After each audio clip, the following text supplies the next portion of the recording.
Good evening, planet Earth, or wherever you are, or whatever time it is you may be watching this. I do hope that this finds you well and that you've had a good evening, day, good night, or whatever. Greetings. My name is Hawkeye Two Feathers, and this is a new channel. Um, I am not new to speaking, but I am new to YouTube and this type of format. So in some of my previous videos, I have a tendency to want to talk a lot. Well, in brief, I'm never brief, but I swear I'm going to try. Um, that I am a storyteller and a puppeteer, and I've been comedic actor, as well as doing some very serious material. I've been in over 65 different stage productions of different shows, theater productions, and although they were community theater, they were very high quality community theater. Some of them are very avant-garde, like the Laramie Project. I had the wonderful, distinct pleasure of working with some very fine actors and bringing that to the stage. Also, we did the Diary of Anne Frank in Thomasville on Staging Company. And we did so well, we had an extra weekend and filled the house. Wonderful performance by all. And so we've done some tremendous things. I've been involved in some tremendous works.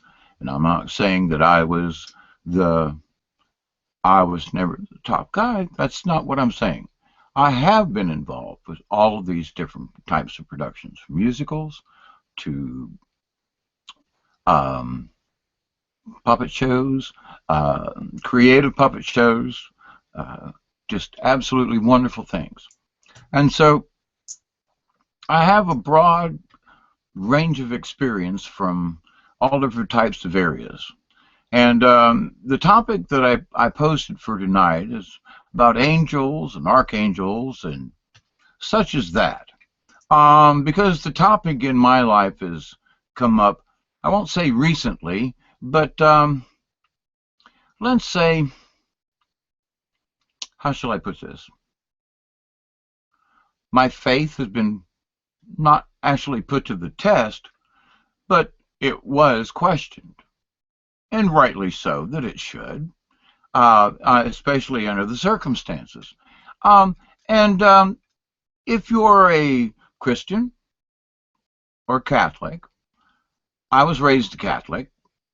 I went to Most Holy Redeemer in Tampa, and I graduated Tampa Catholic in 1970. I very much loved that school. The people that I went to school with, those teachers that I had back then, were absolutely beyond fantastic, especially who I want to speak with about tonight. And it relates to angels, archangels, spirit guides, whatever.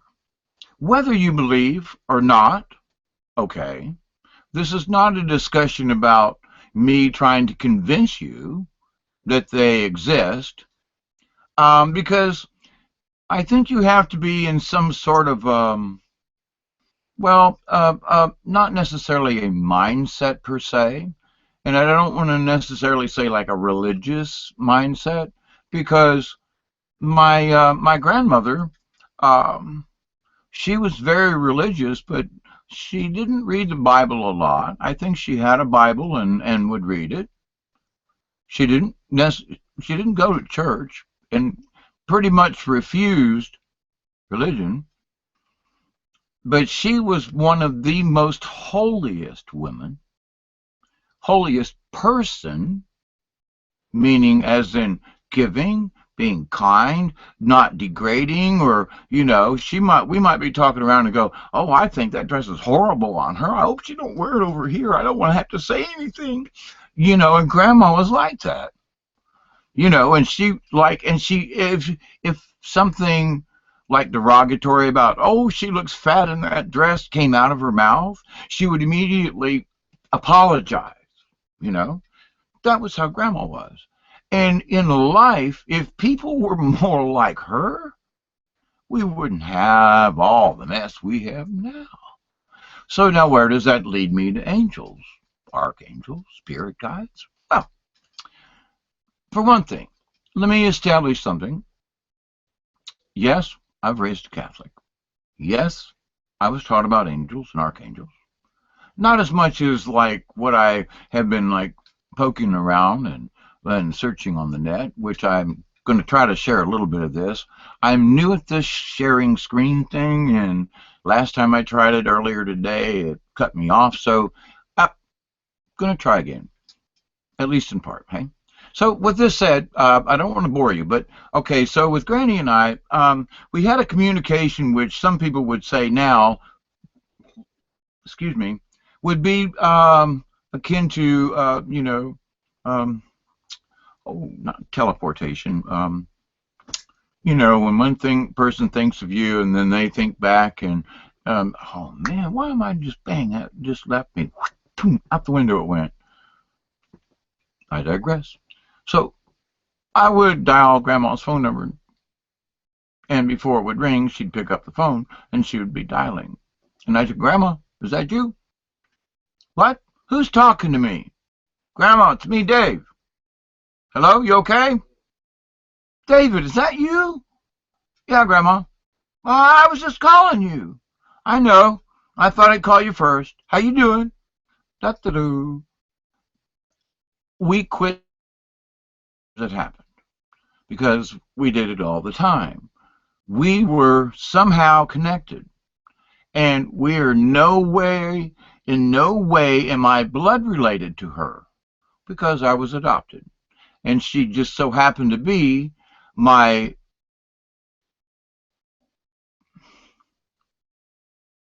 Bessie Louise Null was my stepmother per se, not my natural mother. Now I'm not speaking bad of her. Okay, Dolores was my real mother, Dolores Null. Now, Arno Null, technically, is my uncle. At the age of 3.5, after my grandmother had left me and Dolores, my real mother, standing in the snow. And I remember, because I could never connect the picture that I had of me standing in the snow with this woman, and me with my feet wrapped in newspaper because I didn't have any shoes, and remembering it was really cold, and I was hungry, and I didn't know where we were going, but I was going with this woman who I was pretty sure was my mom, 3 years old, well, over 3. I was born in September, and this was just before Christmas. And just like in any movie that you'd want to like cry for kind of thing, my mother took me up to my grandmother's house. And I remember because I had asked later on about, well, did the back screen door, Grandma's porch there, did she put plastic on it all the time during the winter? Oh, yes, she did. And I was like, well, that's it then. Because I remember the screen door with plastic on it and the way the noise sounded. When a screen door slams with plastic, there's like a push, punk. I don't know. It's the way the plastic goes out, right? So in that memory, it was my grandmother who turned us away in the snow. Whoa. Now, I did not find this out until when my mother died, which would be now 3 years ago. So now Bessie, my adopted mother, stepmother, I don't wish to call her that, okay? But so I'm just going to call her Mom for this point. So Mom Bessie,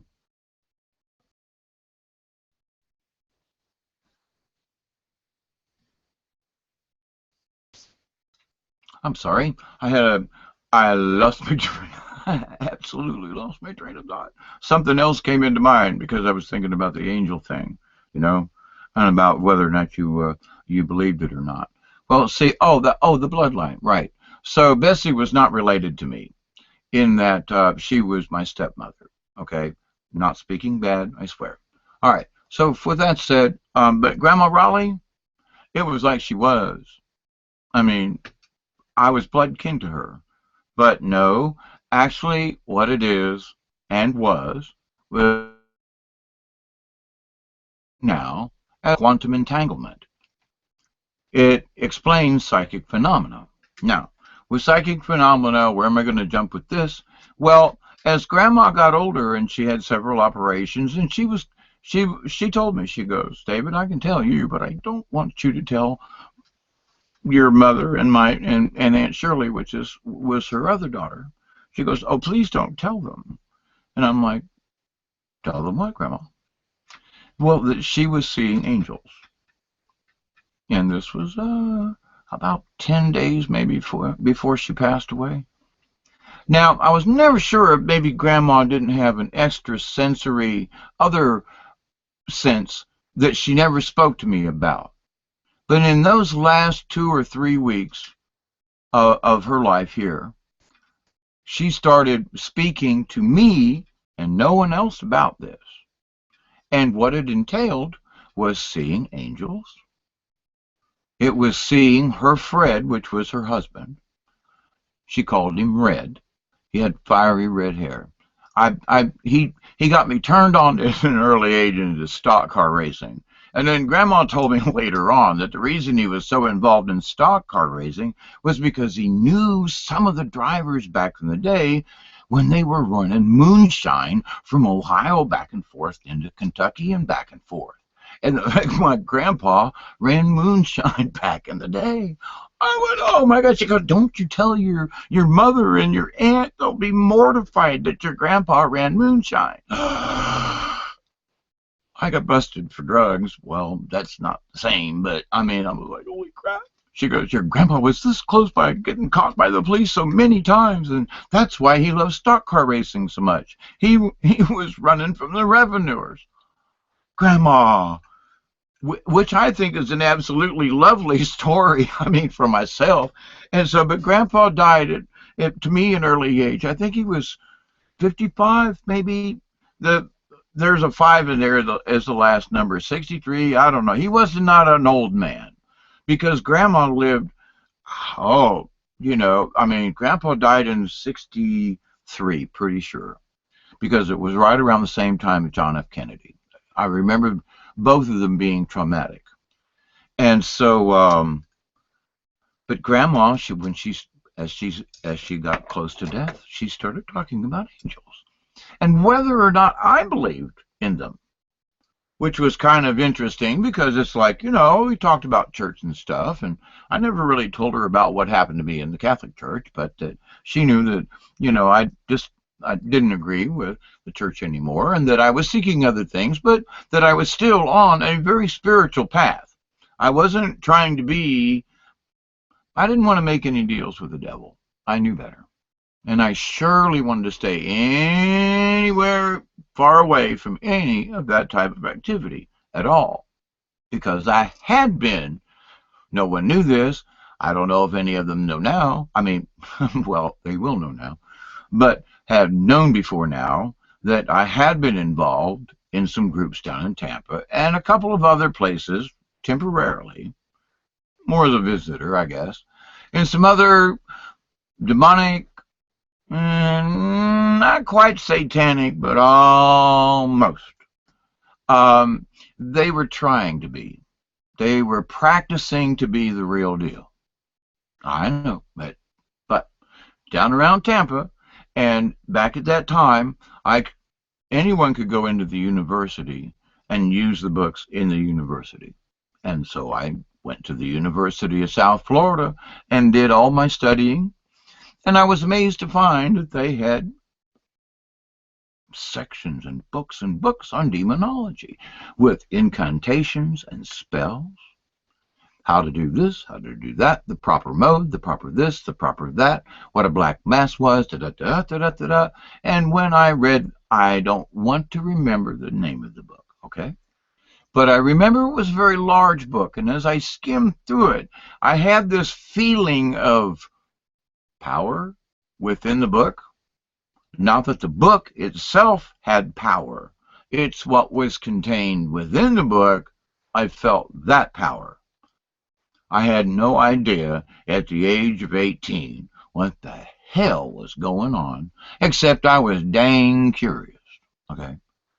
The Catholic Church had been lying to me about stuff, and the priest was doing nasties, and I didn't turn to demonology as a religion. No. If they couldn't prove to me that God existed in my way of thought back then, I wanted to see if the devil really existed. Because if they lied about one, I wanted to see if the other was true. That was my entire train of thought about this. It was not to,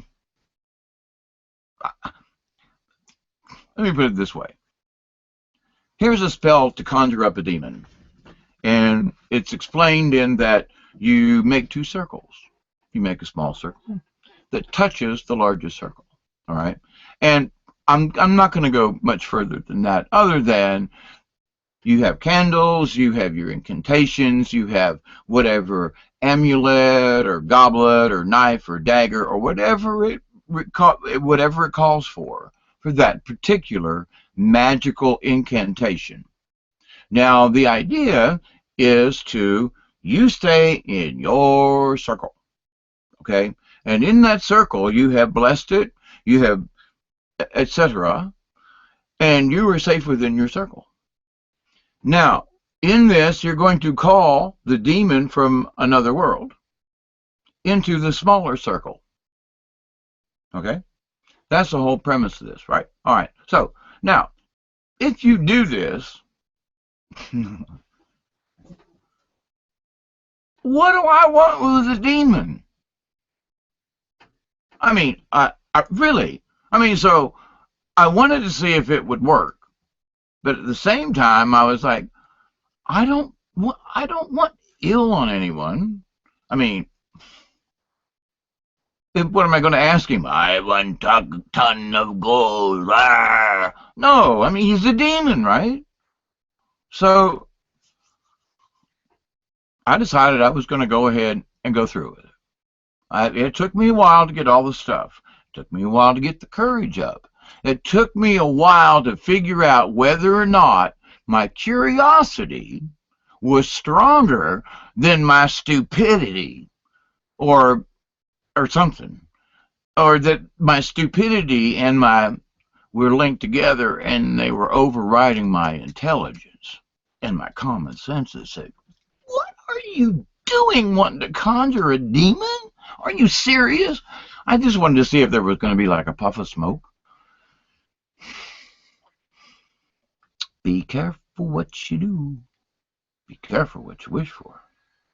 I got a whole lot more than I wished for. And I didn't even get done with what I was doing, and I quit. And I saw way more coming across through that dimension, which told me a bunch of stuff all at one time. Somehow there is, I hate to use this word. Somehow there is a power within me. Okay, we all have it, but somehow there is a little bit of something that tweaks that can find a particular wavelength, a particular frequency. Somehow in the quantum entanglement, okay? And I really don't know its strength. I don't try to push a power. However, it seems to be a natural. I'm a conduit for. I'm a conduit for different energies. Now, what I did was way back when I quit that mess and did all I could. And there have been a few times over the years I have wondered if that entity is still trying to attach itself, or has, or that my unbinding spells, if you will, really worked. Now, I found out later on that there were people actively trying to put demons on me, unbeknownst to me, obviously. and that they were actually conjuring spells to defeat me. From what? Now, here comes the angel part. Now, several years ago, okay, the year would be, I think it was 1982. I found the paper, and I'm hoping to like hold it up or show it, but that we were in a house that was an old, beautiful, beautiful log home, colder than snot, but a really beautiful home to me. It was built. They started it in 1911. There were three brothers, the Croft family, in a farm down out near Berlin, Georgia, or as some people from out of town would call it, Berlin. Now, it was just out in the county. Actually, it was in Brooks County and not in Colquitt County. So, nice farm, beautiful hillside. It is still one of the prettiest spots I've just around here. And I had the opportunity to live there for several years in this grand old house. Well, I got in trouble and got thrown into prison for a year. When I came home, the house was occupied because I was renting it. Well, thankfully, it didn't take long, and the house was unoccupied. I didn't find out until after the house burned out why it was occupied and unoccupied so quickly. It was because the people who lived there did not like the ghosts who were there and could not stay there. And I had lived there previously, but they couldn't rent it until I got there. And I lived there for like 5 years in a row, just boop, boop, boop, boop, boop, until I got in trouble and had to spend that year in prison. I would have still been living there, you see. So that was my last address before I got in trouble. Well, now, I come to find out, I used to sit on the front porch and talk to the spirit that sat in the other rocking chair and rocked with me on the front porch. Now, I lived in this house while my grandma was still alive, okay?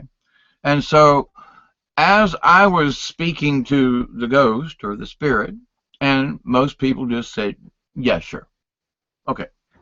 Well, certain doors he didn't want locked, and if my wife locked them, he would unlock them, and she would always blame me when I knew it was him, but it was his house. They built the house, and they still continued on because they'd put on a new section that was obviously new, all right? And that included a bathroom. But it had a huge breezeway on the back of this house that went to the kitchen, okay? And it was 12 feet from the back door of the living room across the breezeway over to the kitchen. That was a good ways. I mean, it wasn't just over there.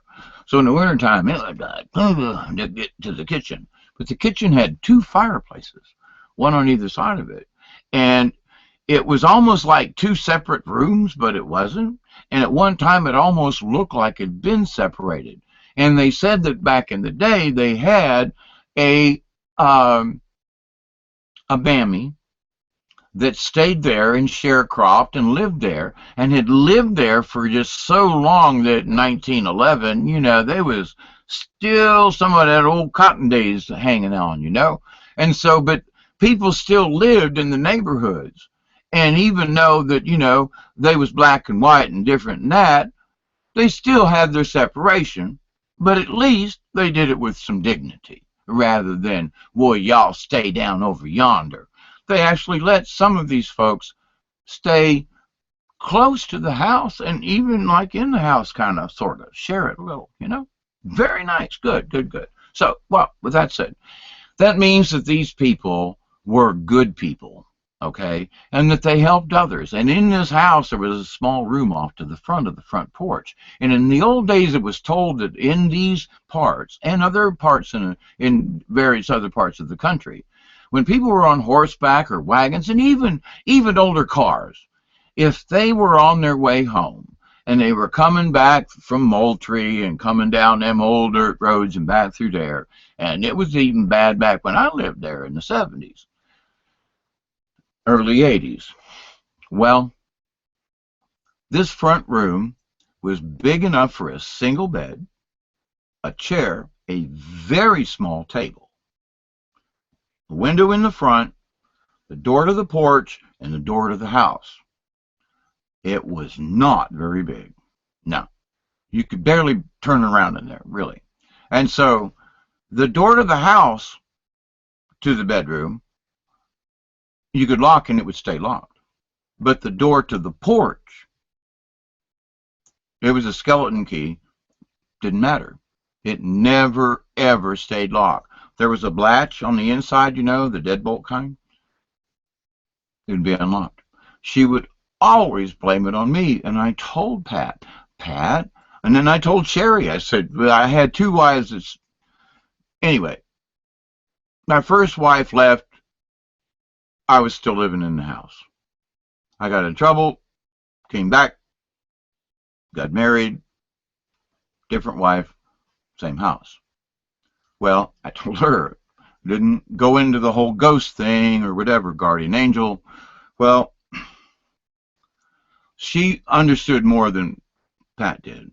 And okay, as long as the door to the house was locked, and it stayed locked. You didn't mess with that one, because the thing was, any traveler coming home, if they needed to, could pull up, go onto the porch, and go into the extra room and spend the night.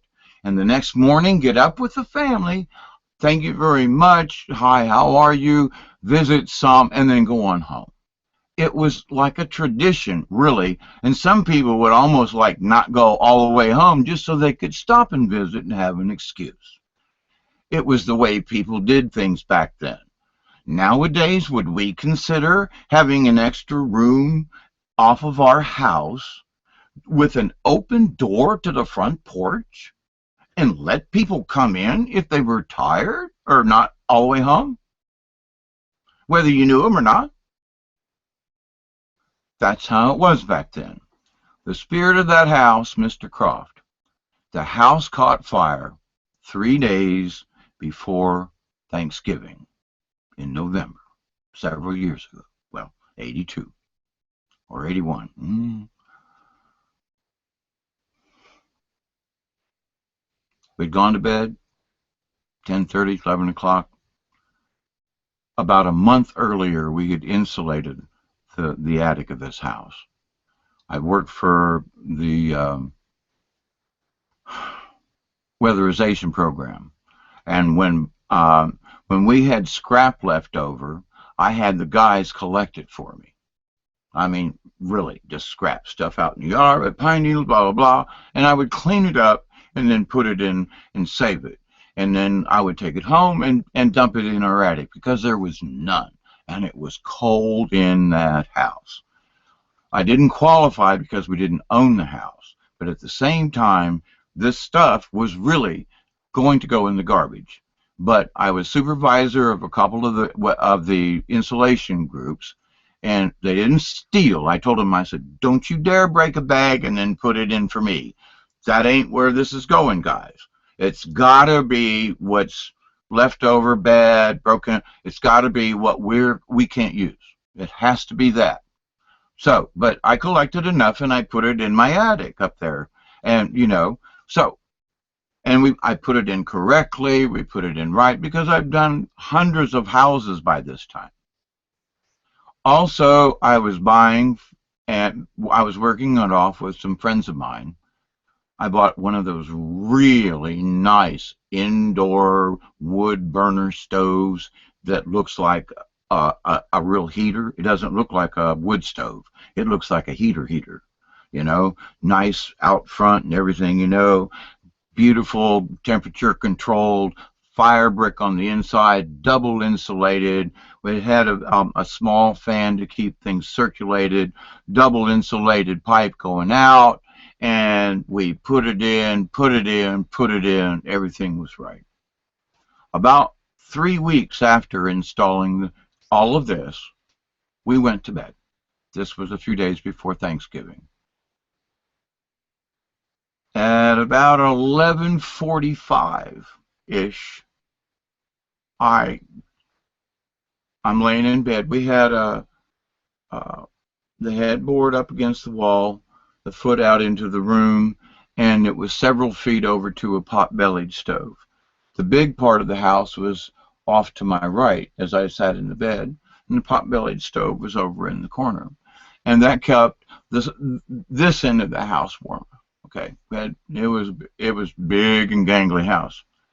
All right, so my stepdaughter Bobby Jean was in the next room, and we had the door closed between the two rooms. Now our room was only 8 foot tall, and in the next room the ceiling height was 10 foot tall.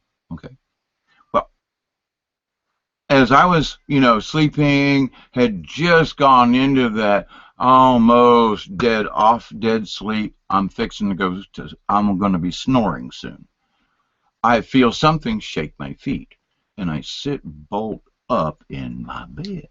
And there at the foot of my bed is a gentleman with a cap, a railroad cap, striped black and white.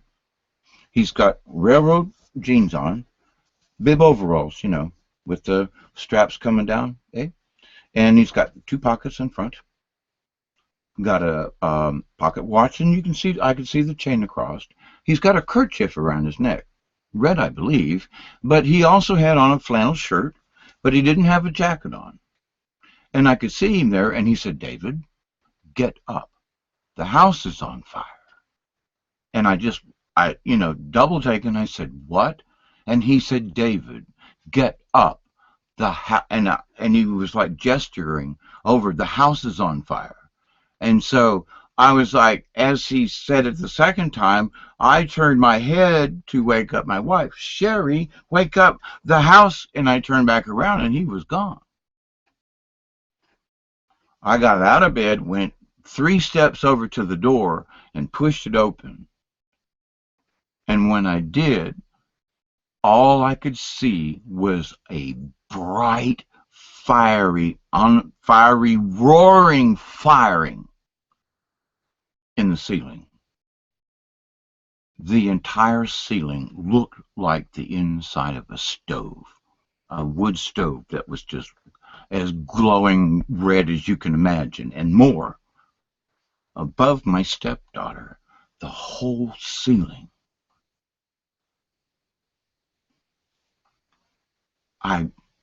The smoke had got trapped in the top 2 foot of the 10-foot side, so we didn't smell the smoke.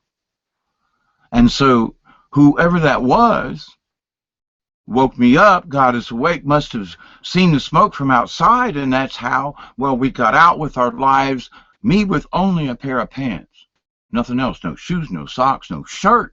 I was out of the house.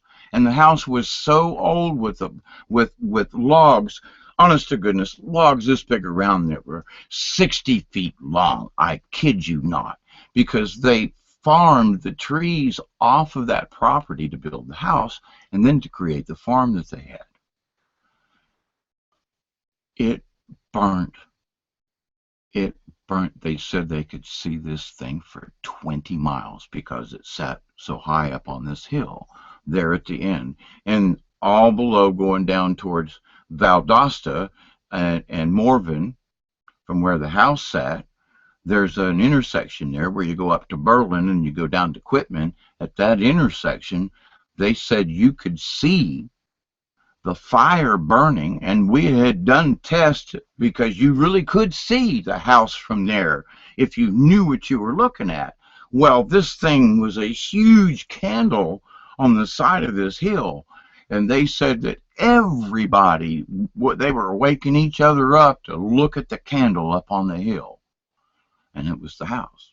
Well, long story short on this one, my friend that I know very well, afterwards, my wife and child had gone with someone else. I went down to stay with my friend Phil, just because, and hang out, and the next morning he was going to take me someplace.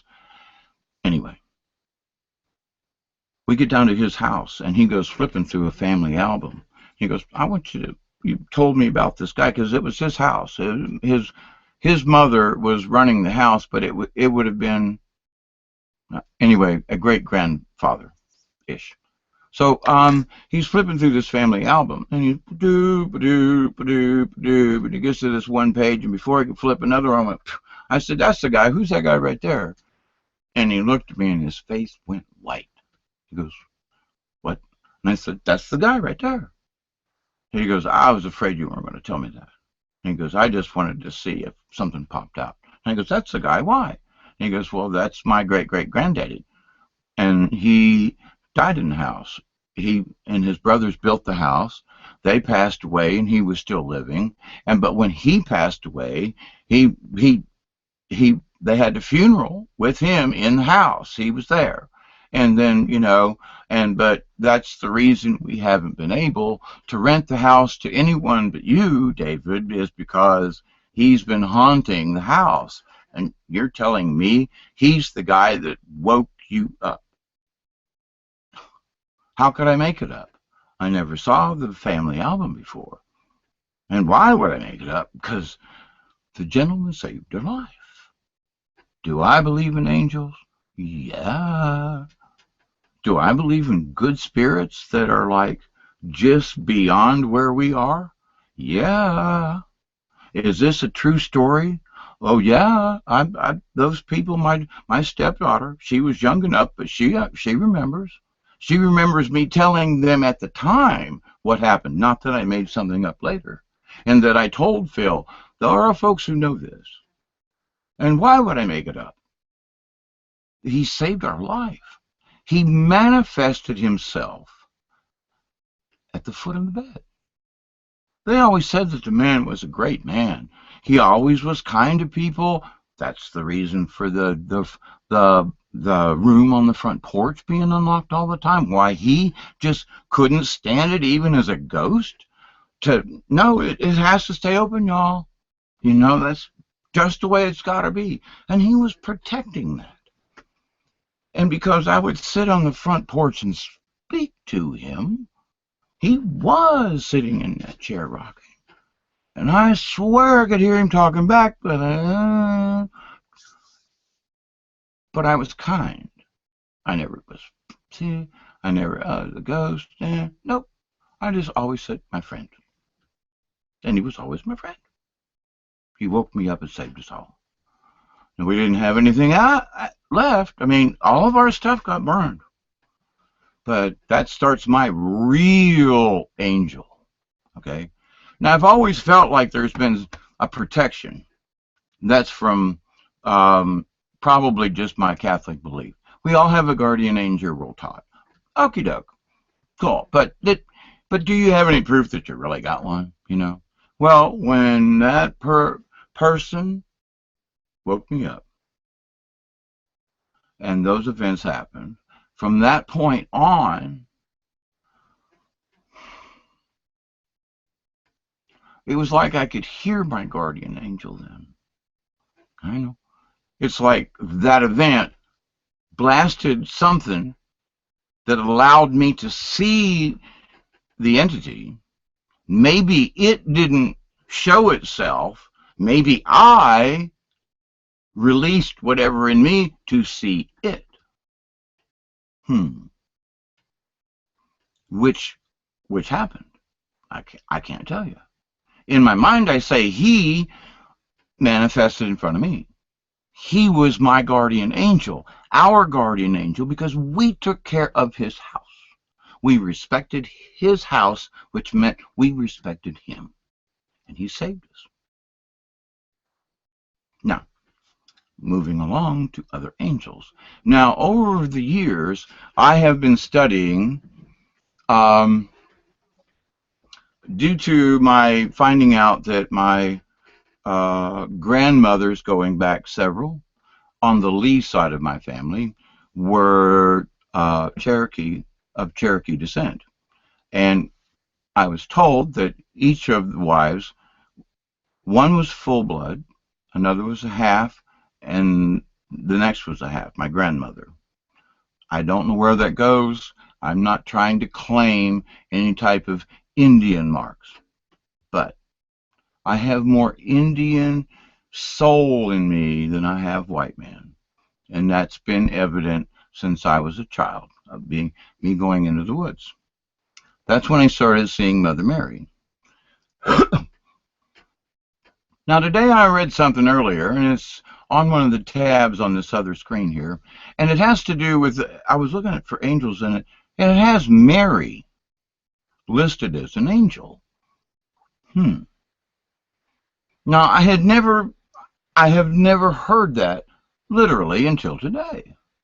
Now I have had a lot of little chats with Mary. Without a doubt, I don't care if anybody believes me or not. That's not the point. I believe it. She's never told me anything wrong. She's always advised me to do the right thing, not to do the wrong thing. So from a spiritual standpoint, now I find out today that somebody's put her in a category of an angel. Well, I thought maybe she'd have been a little higher than that if she was going to have Jesus as her baby, as her son. Whoa! Does that make her an angel, or does that put her in another class? Not sure. Well, so we were taught as Catholics, you got angels.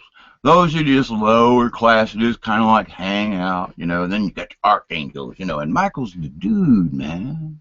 Michael is the archangel, man. He's the dude, you know. And you go, well, okay, Michael, yeah, but why would I want to call him for anything? I mean, well, yeah, I got trouble down here on earth, but if he's in heaven and in charge of all the angels, what the dickens business do I have to call him? Who the dickens am I, little peon me, Archangel Michael, I need help, you know, comes down. All right, here you go, man, I'm going to help. That's, whoa. Now, but they always said to pray to them. Okay, I can see that. But in all honesty, for me, I was like, I just can't see him coming down here. I'm going to pick one of the other guys, because they're like milling around having nothing to do. Well, I know that there was a period of time when my guardian angel did his best to keep me from getting drunk and doing some of the dumb crumb I did, I'll tell you. I don't even want to go there. Wake up in places I didn't even know how I got there. That's no fun. And kissing the porcelain god too many times. And somebody asked me the other day if I knew what the twirlies were, and I could explain it. That's too much information. So my guardian angel I think he just took a trip to the Bahamas and said, I'll see you when you decide to sober up a little and you pay attention some more. Well, that's when I decided that I really was not doing the cool thing. That alcohol and whatever was going on inside my brain, alcohol was not helping, and I needed to quit. And Great Spirit was telling me, I'm going to keep busting you in the head if you don't put the drink down. And he literally was busting me in the head. One November out here, I went outside my door to get some firewood. Thought I'd have a little something to drink. I wasn't going anywhere. A little sip of wine. Walked outside perfectly straight. I hear a crack. I start to look up. Boom, tree limb. About 15 feet long, one about yay big around, right across the back of the head and laid me out.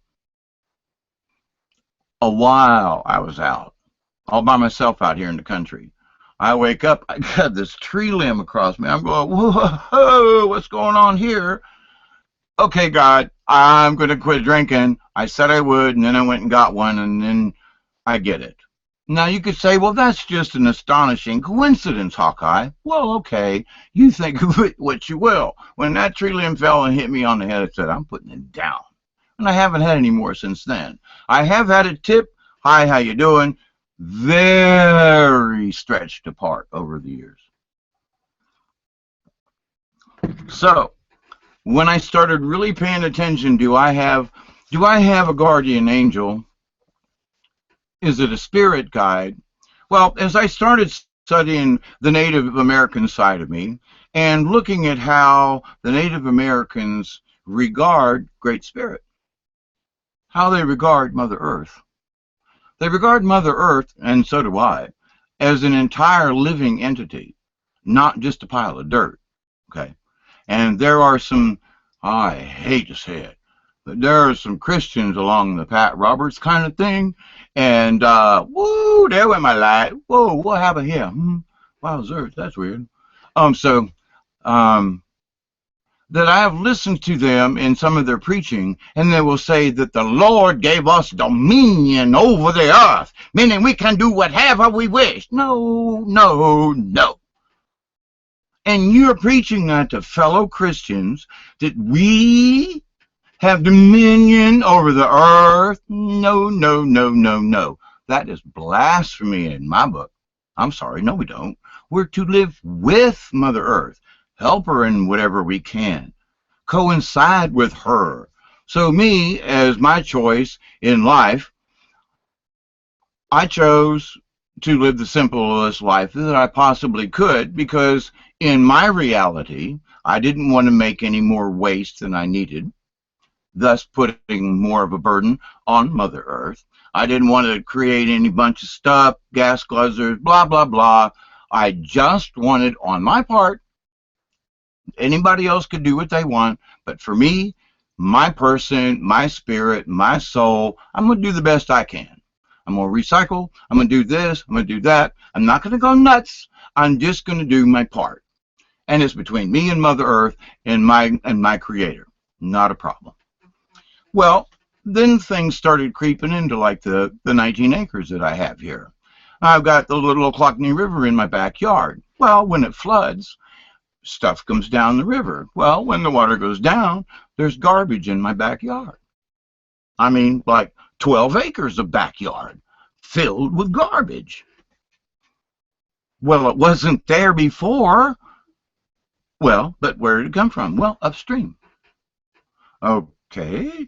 Well, so then I started looking at things in a different light.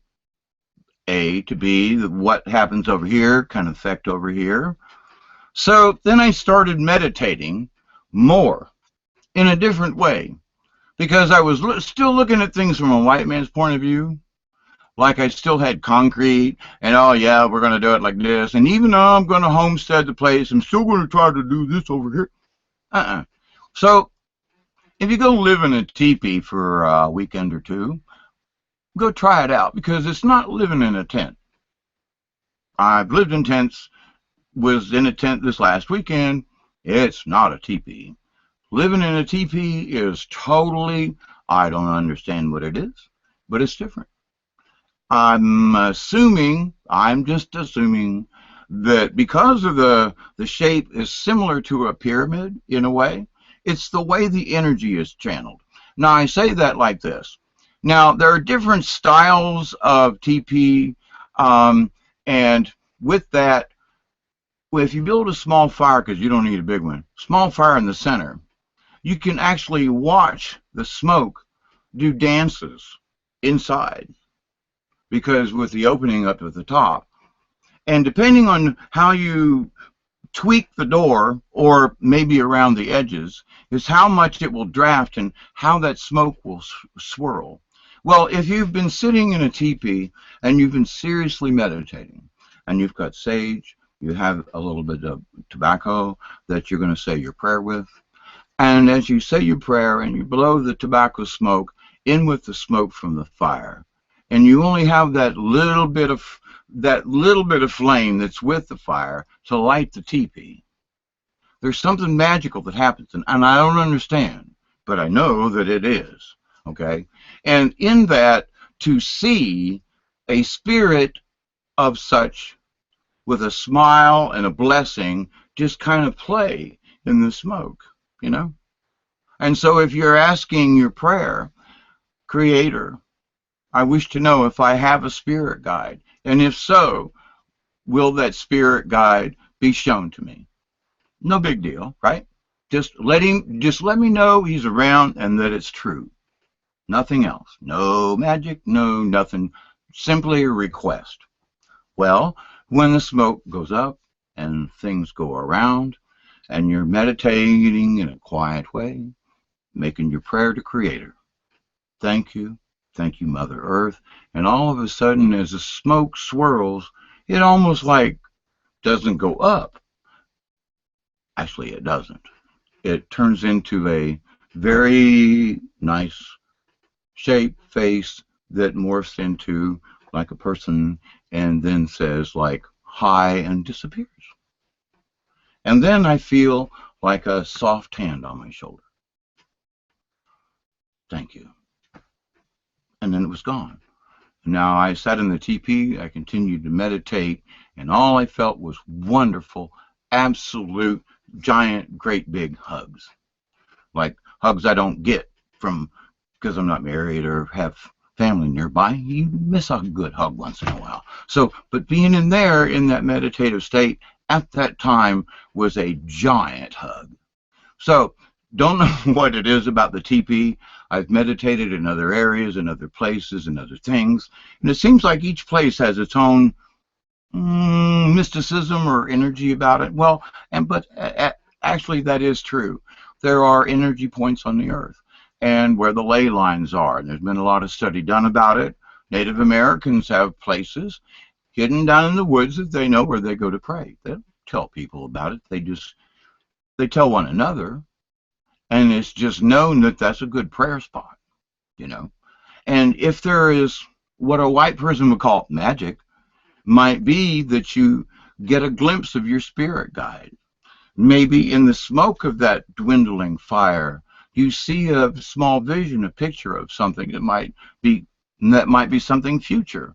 Maybe it's a vision of something you saw in the past, but when it comes back to you in this vision in the smoke, it reminds you of something from the past, but it might be something that affects you in the now. That if, you know, think about that. Bring your wisdom forward to here. Whoa, you know, that's important. And that's the kind of thing that happens. Now, other people see different things, and there have been times when I've been shown like entire movies in seconds, and it's like, holy mackerel, you want to remember all of that? What a download. But it has to do with humanity and people. Because whatever happened to me as a youngin' back in the orphanage, they really did something to me. So I believe that if it hadn't been for my guardian angel from birth, I would not have survived then. I think my little self would have just went, because I've heard about what the MK Ultra and what the Catholic Church has done to youngins in the past.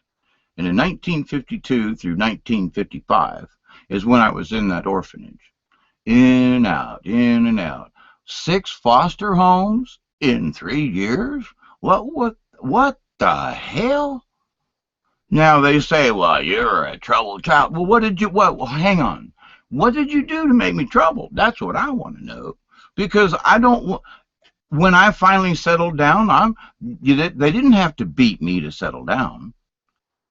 They just let me settle down. Thank you, Arnie and Becky.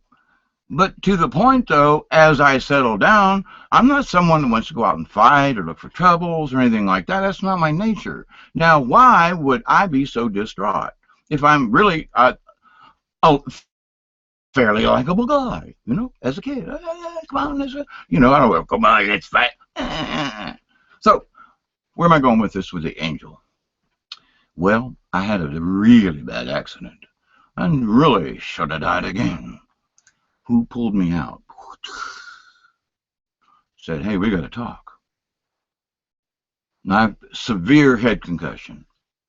Really bad. Hit the front of my head on the windshield, threw me back and hit my head on the windshield on the back, the truck windows back. Wasn't my fault. Guy hit us from the rear end. We were stopped. He was doing 50. He drove right through us. Took that truck and smushed it like this. They had to use a jaw of life to get my friends out. I somehow crawled out the window, went back to the guy whose head had went through the windshield, and back. I pulled my shirt off and I gave it to him and got him out of his car and sat down and went over to the side of the road and passed out. They took everybody to the hospital and were about to leave when my friend Lucy, who was the last one into the ambulance to go, said, wait, you need to go get David. He's over there in the grass. They thought I was some homeless guy drunk and passed out in the ditch, when actually I was the one driving the truck, but had got out to help the bloody man who was, ooh, bad thought. But I couldn't stay awake or up any longer on my own. God got me out of that window and got me back there to help him. But I couldn't get any further than that. However, I felt myself being lifted by something other than the EMT folks to put me on that stretcher. And a lot of stuff happened right there. And the guardian angel stood there and he watched me. And I ignored him. Because I had given up on life because of all the things that had happened to me up to that point. I gave up. Guardian angel or not. I don't care. Now, since I've been going along the red road, that was way then, this is now. My journey has been a long way. And I have asked Creator, give me the task that you think I need to learn whatever it is I need to learn. Because my sole goal is to help anyone else who's trying to figure out how to get from here to there without all this bugga-bugga, because that's what it is. If you're involved in any kind of religion, please think otherwise. You don't need religion to get there. That's all there is to it. Now, you can have camaraderie with people who feel the same way, and that's what I found, like being at the powwows with the Native Americans, okay? And then finding out that some of my relatives somewhere down the line, and then my daughter's relatives, they were all Native American. They're full bleed, and she's almost like, whoa, she's even closer to the line than I am. And they're from Ohio, and some of the Cherokee, and the folks up there. Beautiful. So even my daughter on her side is closer than I am on my side, but we still have the same thing together. So we're able to share that. And none of the others can really figure out what the heck we're talking about. But there is a camaraderie when you go and you stand around and you hear the drum, and everyone is drumming, singing, dancing, and it's all for one good prayer, for peace on earth to all men, and most of all, peace to Mother Earth. Now, in all of this, I have asked my spirit guide over the years, what should I do? Any information for me? But they're the ones that are making me do this YouTube, because I didn't want to come out of my swamp and sit in front of a camera and discuss these kinds of things in front of people. I love you all, I do, but I don't know you really, right? But we can be friends. If you sit here and watch me, hey, cool. Now, what am I all about? I'm all about explaining what I mean by angels, because angels have appeared to me. And you go, well, was it a regular angel, or was it an archangel, or, well, when they're just kind of nice and glowing standing there, like my grandma told me about. And I'm not sure if I really saw it or if I was seeing it through her eyes, but I saw the angel she saw. And like I say, I don't know if it was because we were impasse between the two of us, or whether or not I actually saw, because I was looking up at the same place she was. And she was like, that's my angel. Don't tell anybody. And I'm like, well, okay. And when my pops died, when Arnie died, I was standing in his bed, and we had to unplug him the day after Thanksgiving, 1999. So we all had a wonderful Thanksgiving dinner, knowing we had to get up the next morning, go to the hospital, and unplug my father, Arnie. Oh boy, Thanksgiving. I was jubilant, but they didn't know that the weekend before, when I was up to visit, he was up, he was sitting up, he was speaking, he could write a little bit, but his something was getting in the way, right? Scribble, scribble, scribble. He had been knocked out for 3 months in intensive care. And I flat out told the doctor, I said, what? If he was 98% blocked, why did you spend a day to try to keep him alive when he hasn't been able to wake up? I mean, there's got to be a point where you go, dude, you know? And he goes, I'm Catholic. I can't let anyone die no matter what. And I will do anything possible within my power to keep them alive as long as possible within reason. And I was like, 98% clogged ain't a good reason. I mean, he's my pop, but hey, you know, which is better, to keep him hooked up to a machine? No, pops don't want that. I know my pops don't want that. And I would go in there and I would stand beside pops. And I would ask his guardian angel whether I could see them or not. And I would say, I know the angels are here with you, pops, because I know you believe them. And I know, pops, that you don't want to be in this. And you do what you need to do. We love you. And if you need to go home, go home. I would go in and talk to my pops like that. Intensive care. Now, I asked to go in by myself because I didn't want him to hear what I was telling him. Well, when he woke up, I went down almost immediately to go see, right? I couldn't stay long. I could only stay for the day. Then I had to drive all the way back up here to Georgia. I didn't mind. It was the last time I saw him alive, other than hooked up to them nasty machines again. And so I talked to him and I spoke with him and we had good times and we laughed and told a few jokes. And I said, okay, pops, I can't stay any longer. I really got to go. I love you. You're going to get better. They're going to move you to a new hospital tomorrow. And then he goes, no. And I stopped. What? No. And he went like this. Okay. And I got closer because there were other people standing around. But it was also hard for him. He's had tubes down his throat for months now. It was hard for him to speak loud. And he goes, unplug me. And I went, Pops, what? You heard me. Unplug me. And I'm like, Pop, you're alive. You made it out through all this. You know you're doing well. Your blood pressure's good. You know you got a little problems with your ankles. But, hey, they said they can work it out. Now, come on. Promise you'll unplug me. Pops, I love you.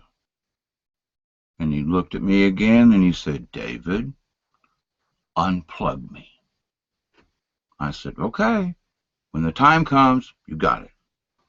I kissed him, hugged him, cried, walked out of the hospital, drove home. He went into the next hospital on the next day. Everything was wonderful. He was cheerful. They went to visit him on Monday night. On Tuesday, he started coughing. That night, he went to a rest. On Wednesday, he was in a coma and heart failed. And on Thursday, they called us and asked us to come in the following day to unplug him. So there was difficulty within the family. They knew it was the right thing, but there was all this hesitation. But because he had already spoke to me, when I got to the hospital that time, I could see the angels on his bed, like standing up over his head. And there were one, two, three. And there was like two here, one here, and then Pops was in between, like over his head kind of thing. And his body was just shaking, and it was nasty. I said, oh. And I said, I'm so grateful you're not in your body now. And my family standing around the bed, they're holding tears and crying and everything. And my wife to me is like, shut up. And I'm like, Pop's not in there, thank God. He's right there with the angels. He's safe. He's good. What? Shut up. And all my family's going, oh my God, he's gone over the edge again. And I'm going, folks, I'm sorry if you don't see them. Pops is right there. He ain't in here. I'm telling you. And there is his angels. He's safe. Like Grandma said, you know. I'm sorry they didn't know what Grandma said because I promised I wouldn't say. So the angels I saw had my pops. We said our prayers around the dead body because he was already up there. They unplugged him. Everything was silent. We each had our opportunity to go back in. So I went in to speak to Pops myself. Pops, I know you ain't in here. So I spoke to up there. I love you. Thank you for all that you've done. God bless you. Thank you. Amen. I will miss you, but God bless you. And I'm so happy to know that you're not in this poor old body and that you're right there with the angels. Now, they still don't understand what I meant by that and what I saw. Does it matter? Well, it matters to me in that, yes, I believe in angels. Yes, can they save us? Yes, can they help us? Yes, can they help us to transition? Now, with all the Catholic religions stuffed up my nose, down my throat, and yes, up my butt, none of it's done any good. My belief in the angels has come from my meditation. My belief in angels has come more that I haven't believed in a religion because religion got in the way. Every one of them tried to tell me what the angel was supposed to be doing. You know, the Catholics, oh, well, what kind of angel is it? Well, don't make sure it's not a bad angel, blah, blah, blah, blah, blah. Better go to confession if he tells you anything wrong. Now you know. Cut it out. Angels, are they real? Yes or no? One's obviously saved my life that time in that fire. You know, hoo-wee, yeah, buddy, thumbs up for that one. And the time of that one accident when I was lifted up off of that curb. Okay. There's been a couple of other times. Actually, when I was laying out there in the yard with that tree limb landed on me, I don't know how I got the tree limb off because it was really heavy, and it really smacked the crap out of me. And I mean, laying across my neck on the ground. And I've got a bad neck from many operations from several years ago, and me and my neck don't move much, okay? And I got many scars to prove it, and the the non-motion also. But to the point, though, here's this huge tree limb across me, and I'm trying to get up. It picks up a whole lot easier than it should have, because after I got up and then went to pick it up with these two hands this way, in my mind I thought, I don't know how I got that limb off me. I'm sure I did not pick that up by myself. I'm positive. Now, with the thought of that, I was thinking on this earlier, and somebody had asked me about, well, what about the power of the mind, and this, that, and the other thing, and blah, blah, blah. Oh, okay, let me say something. If you want to find out how, whether or not we are cosmically tuned, or the quantum entanglement, which I absolutely believe in, absolutely. I've known about the cosmic goo since 1970. Not a problem with me. They just happen to call it quantum entanglement and dark energy. No, it's clear energy. You can see through it. So far, it ends up being dark. No, not dark energy. Don't go there. They want to use it for dark purposes. That's a separate issue. Now, back to the angels and back to how does this tie in? Because angels are a part of this quantum thing. Yeah. So if you've got your angel, your spirit guide. Now, in the old cartoons, I love Bugs Bunny when he had the bad one and the good one. Well, my bad one's on this shoulder and the good one's over here. I always paid attention to this guy, thinking he was okay. Because he was like, hey, man, you know, every day's a holiday. Every day's a party day. And that's how I treated life. Every day was a holiday. Every day had to have a drink. Every day had to have a smoke. Every day had to have a smoke. And some days had to have a sniff. Some days had to have all of the above more than once. I'm not proud of it. I'm glad I gave it up. This guy had to go. This guy, I really wish I'd listened to him a lot sooner.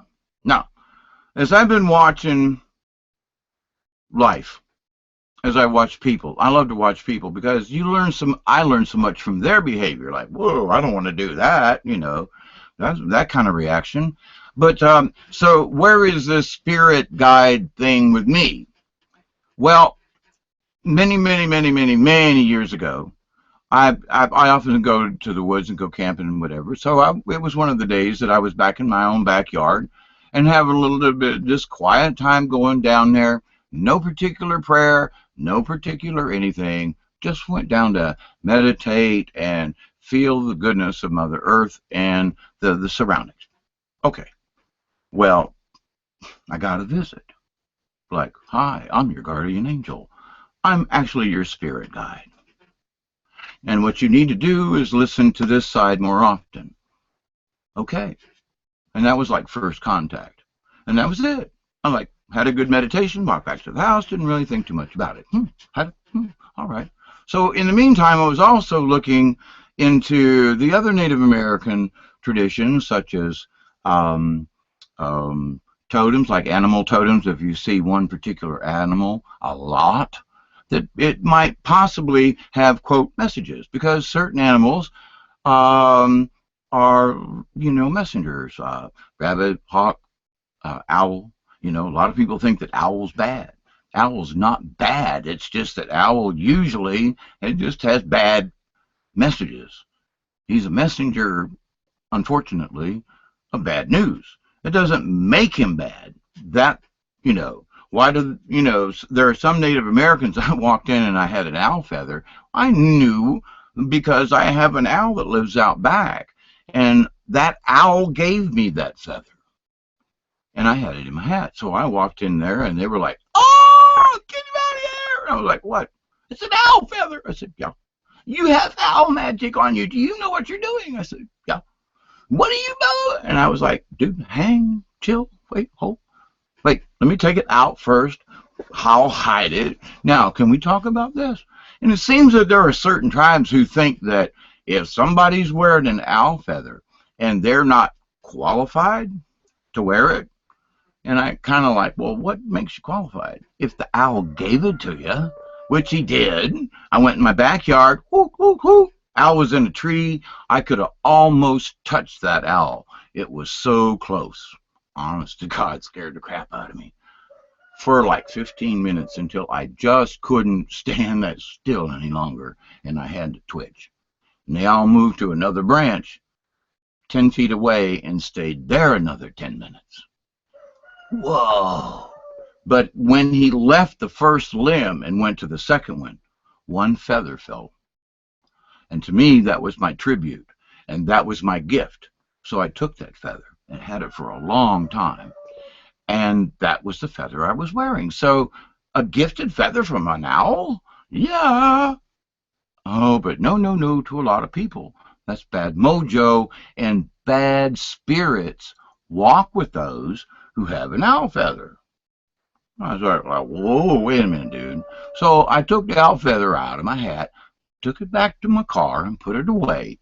And then I walked to a different part of the powwow and walked through like nothing had happened.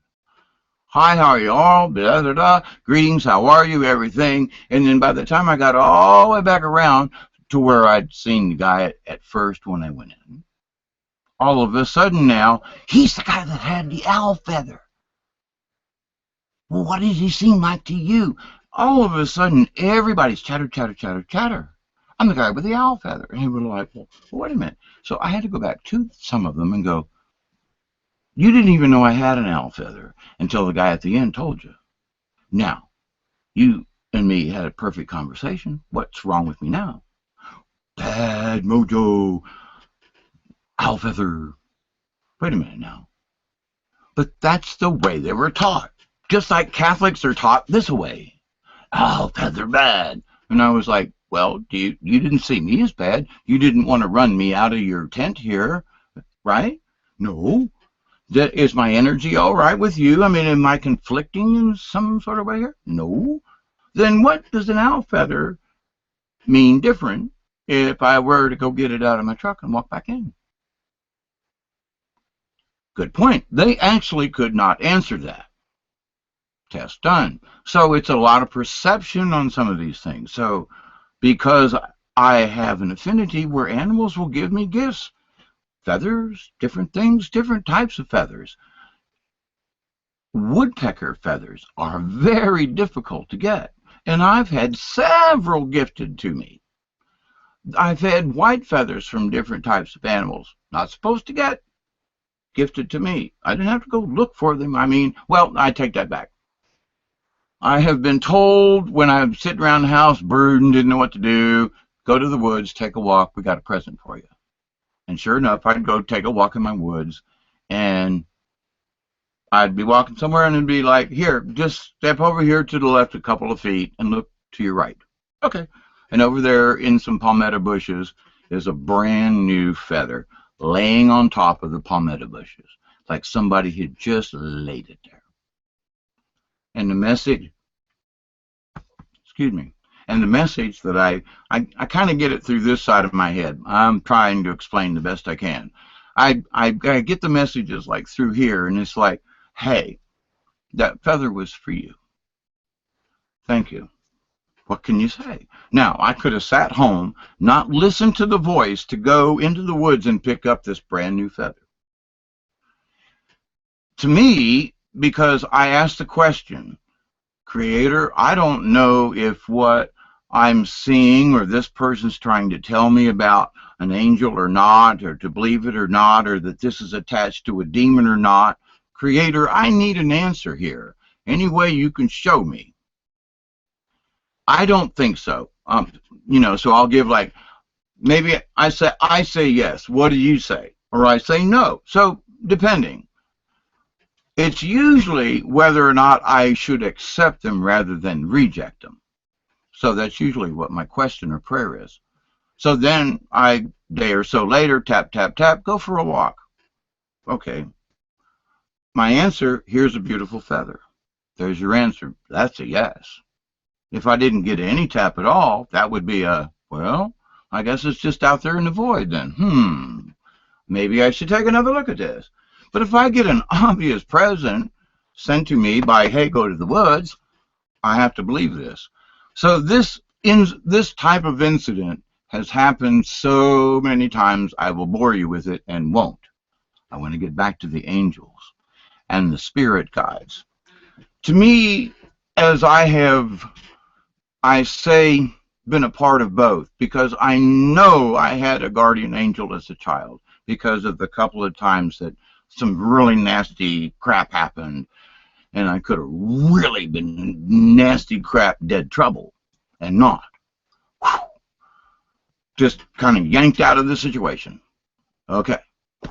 Oh, good luck as a little kid. Maybe not. Now, as an adult, in searching for my Native American heritage, just simply so I can understand. And on another side, though, I have learned to understand also that the reason I'm here now, and even here on this place, because there was a weird set of circumstances how I came back here to this place. I mean, on this spot. Because there was an entity, a male entity who lived here before, who was a drunken SOB, who used to beat his Native American wife and inadvertently killed her daughter. And then, rather than give her a proper burial, he picked her up, dug a shallow grave, threw her body in, and covered it up. That entity was supposed to have been me. Now, believe it or not, I have come to believe it. Why? Because there are things that have happened around here in the dreams that I've had. And I'm like, well, wait a minute now. So, I've had several people who have never heard the story come out here and see that spirit right outside where my window is, right here, right there in the woods. And they all describe the same spirit. She is not more than 35, with her hair done up in a Victorian type era dress.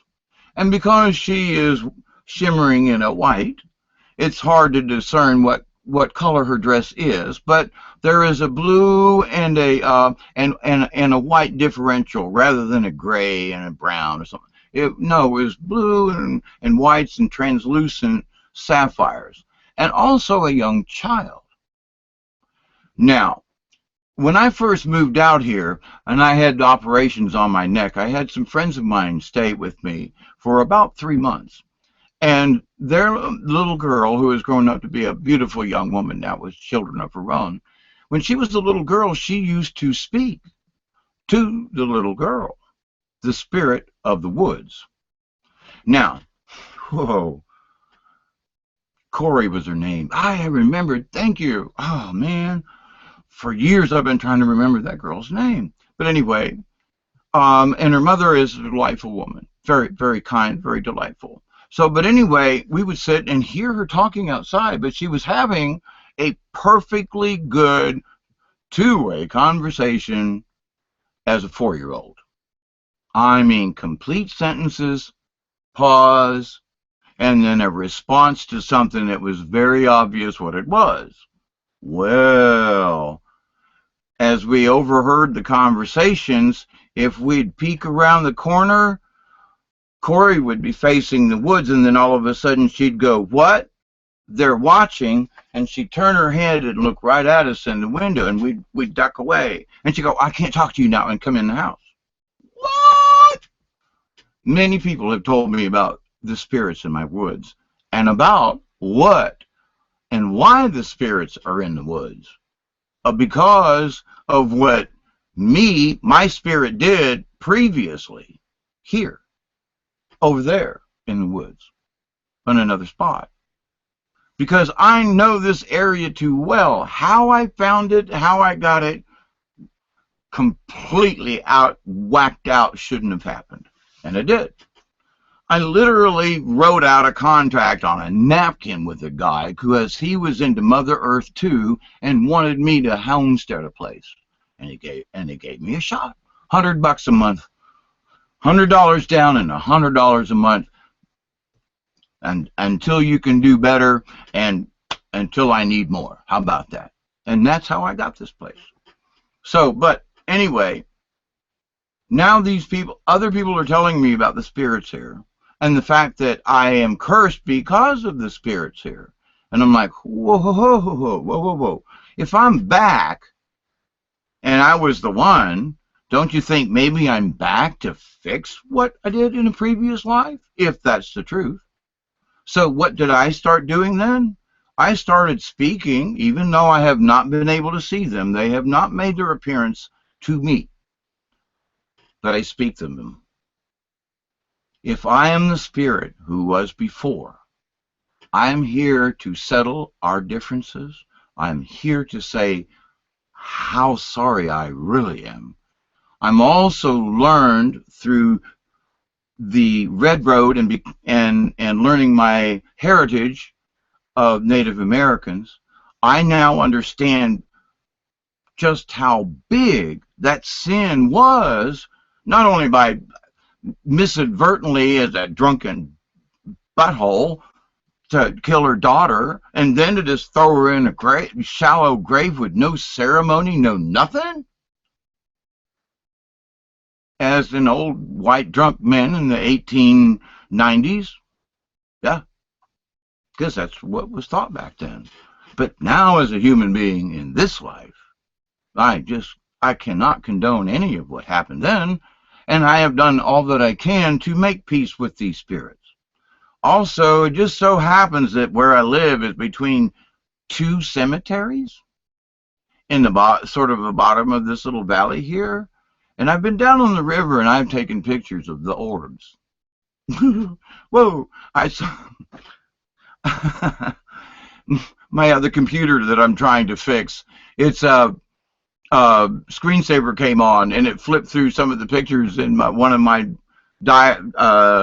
directories I can't find, and it was showing some of the pictures I took about 2 years ago, and of the orbs back in my woods. It kind of creeped me out for a second. I was like, I forgot I took those pictures, and oh, by the way, where are they on that computer? But anyway, so I do have many pictures of orbs, and I do have pictures of orbs in my backyard down there on the river.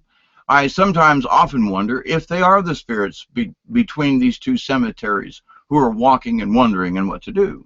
So as my journey on this life and learning about what my possible spirit did in a previous life, and quite possibly right here on this property, because of all the circumstances that are just outrageous, that I make amends.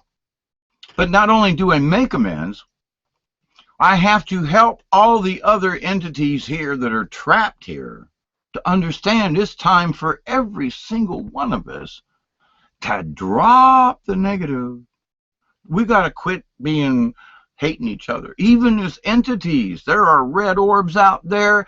Oh man, I've looked at their pictures and I just don't want to look. And when you see a red orb, like in a picture, all the other ones are trying to get away. I mean, they don't like them red orbs. I don't like them either. So whatever that red possible negative energy might be trapped in that orb, is that a bad angel? Is that a demon in that thing? I don't know, but they're creepy as the dickens. And if I knew where that directory was, I'd show you a picture of one. It's on that computer over there. I'm coming to that. I'll get it all worked out. I'm going to show some pictures that folks ain't seen. I've got a bunch of pictures of orbs in different places. So I've decided that what I would do then would, whether or not I could actually see them physically with these eyes, but if I took a picture and they were there, do spirits exist? Well, if you looked at wait. This is why I think angels and spirits exist. I do have pictures on this computer. Now I'm new at this, so give me a sec. Come on, come back up here. I'm looking for that little green spot right there. Share the screen. Yeah. Okay, I'm going to go to internal right here, guys. All right, say, okay, I'm going to share. Now it's going to give me that funky looking thing right there. All right. Oh, goodness gracious, who is that? Oh, I should never take pictures of myself. Okay, back to this hard drive right here. And let's see. Oh, man, do I have it? Oh, I hope so. I got it on my other hard drive.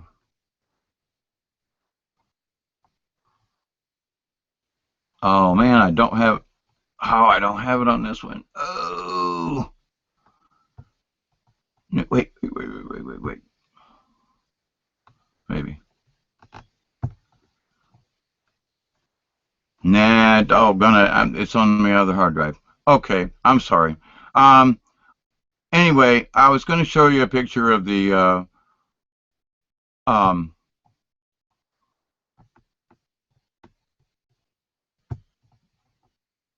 I was going to show you the pictures of the blue orbs. When I went to Ohio in July, my first wife was having bad heart problems, and she is much better now, thank you, Jesus, and all the prayers and all the things. But anyway, up there in Ohio where they're at is a place where there are petroglyphs out on this rock, a little valley and a bridge. Very nice, very pretty. My daughter told me about this many years ago, and we went out there. And I took pictures then, but when I got home back to Georgia, literally the day I got home, I was downloading pictures on the computer, left it on, went to town. A thunderstorm came, lightning hit the house, killed the computer, all my pictures. Okay, now I get a chance to take pictures. Only problem is it's 1 o'clock in the morning and dark. I don't care. I'm in Ohio. I ain't leaving until I see this place. Well, me and my friend get there. Now, she's very psychic about things, and she tells me, she goes, you know, there are a couple of entities around, and I'll describe them to you. And so this one here is this, and that one there is this. This one here is of the Fae, Unfairy, and this entity is this, and that's all I want to tell you about. I'm tired. I'm going up to the car and rest. Left me down at this nice place where I was taking pictures, looking down and taking pictures at night using different brightness on the lens, because I'd rather take a picture a little dark because it can always brighten it, and sometimes it also brings out some other things around it you might not see with the normal eye, right? Well, so as I'm there, she's told me that there are 4 beings there, and they're just like hanging out. And okay. Well, I've not been contacted by a being other than what my spirit guide. And so hear this little voice in my head, very nice, very calming. He's listening right now. Yeah. I don't know how to describe it. I know it's different from my spirit guide. There's not like a difference in tone to me. I just know it's not my spirit guide. So he says who he is. I don't know if you ever told me where you were from, but anyway. So he tells me who he is and that they're there and for peace and harmony and that I'm there and that what he wants to tell me, like, how did they know where I were coming? You know, I mean, seriously, how did they know that my ex-wife is sick? I didn't know 24 hours before I got there that I was coming. Honest. It was like, Dad, we don't have a ride. We don't know what to do. I can't get a plane. My friend says, hey, can you get here? I got a tank of gas. Okay, they drive up. We connect with them, and we go to Ohio. It happened that fast. So now I'm standing at this petroglyph I'd only been to my knowledge, only one time before. And now I'm being explained by this very kind entity in my head that I still refuse to say his name because I'm not positive. That when I'm through, to prove that they are really here, to prove to me that I'm hearing this, for me to set my camera to these settings, to turn around, and they will allow me to have their picture taken. Now, that's unusual in itself. Orbs don't usually like to have their pictures took. Usually, you get a couple of pics, your batteries die. You put brand new batteries in, you may get a picture, and then your batteries die. Your batteries never last. They gave me permission. I set my camera. I set the flash to a little bit of a retard or advanced. I can't remember which. It takes me one or two to get that. But set the camera. I know it. Settings on the thing. Point in the direction. Click. The first one's off. It's too dark. Next one. Click. Boom. All these orbs are surrounding me. All around me. Up in the top of the rafters of this little gazebo. All around me, down around the bottom. And they're all sapphire color blue. I've taken pictures of orbs before, and orange and green and yellow and blues. And the blues are always so happy, and I'm in love with the blue ones, my God. But all of these are blue. Never have I ever taken, ever, or of other people taken pictures, have I ever seen nothing but blue orbs. And my God, the quantity. Go back and look at one of my other videos, the Ohio glyphs and the blue orbs or something. Yep. And I will do another one. I'm going to get better at this. To my point, though, if I had not paid attention to, all right, this is fake, I'm having some kind of weird dream here, there is no entity speaking to me, all right, I'll play along, click. Oh, holy crap. Okay, now point over there. Click. Oh, holy crap. Okay, over there. Okay, click. Oh, holy crap, some more. All right, now go down the stairs over there and take a picture of them in the woods. Click. Oh, holy crap.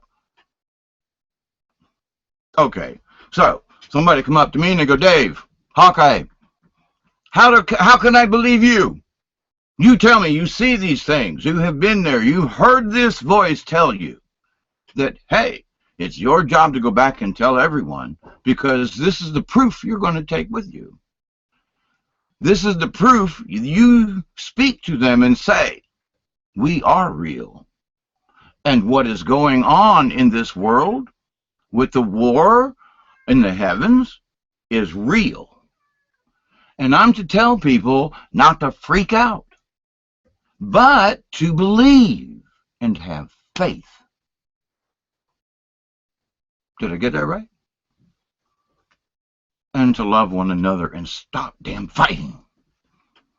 Well, I threw the damn in there for exclamation. But to the point, man, I'm a normal sort of guy.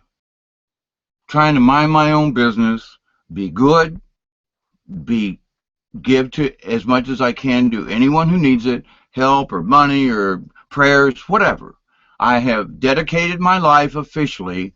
Creator, I am yours. I am your warrior. I am here to do whatever I can to help anyone, anywhere, if I can. That's my prayer. That's my prayer. That is what I'm going to do the rest of my life. Other things too, but it's not like, my gift for the rest of my life is what can I do for someone else. Okay. Now, here I am in Ohio, sitting at these glyphs at 3 in the morning, taking pictures of blue orbs that aren't supposed to be there in reality. I'm not supposed to be hearing a voice in my head saying, hey, take a picture of us over here. It was like they got together for a group photo. I'm not joking. For me to take their picture and bring the message back. And I'm just loath to have to say, all them things is real, and what they have told me is real. What's going on is real. And very simply, us humans don't freak out. Angels are real, but they're separate from orbs. Angels are separate beings. Now, there has been several things that I've been not really studying, but kind of looking into, but not like I gotta know the answer, but I really want to know kind of thing. But it's been in the back of my mind, right? And it came to me today, and I'd heard it through several other things, and I mentioned it into someone else, and I said, Edgar Cayce had a reading way back, and someone had asked him about different things about forgiveness, and how do we achieve the higher plane? How do we, when we leave this here body here, how does our soul go to heaven? Does it go to heaven? Is there a heaven? What's the deal? Well, the deal is basically, if you have cleared your spirit of the negative energy, forgiven folks for the wrongs they have done you, but also for you to ask forgiveness and do whatever penance you need to make up for what you've done wrong to others. Got to pay it back. Otherwise, you ain't going forward, okay? So the thing about karma, some people believe it, some people don't. However, what is believable is is that the, oh, I got to plug in. I forgot to plug it in. The,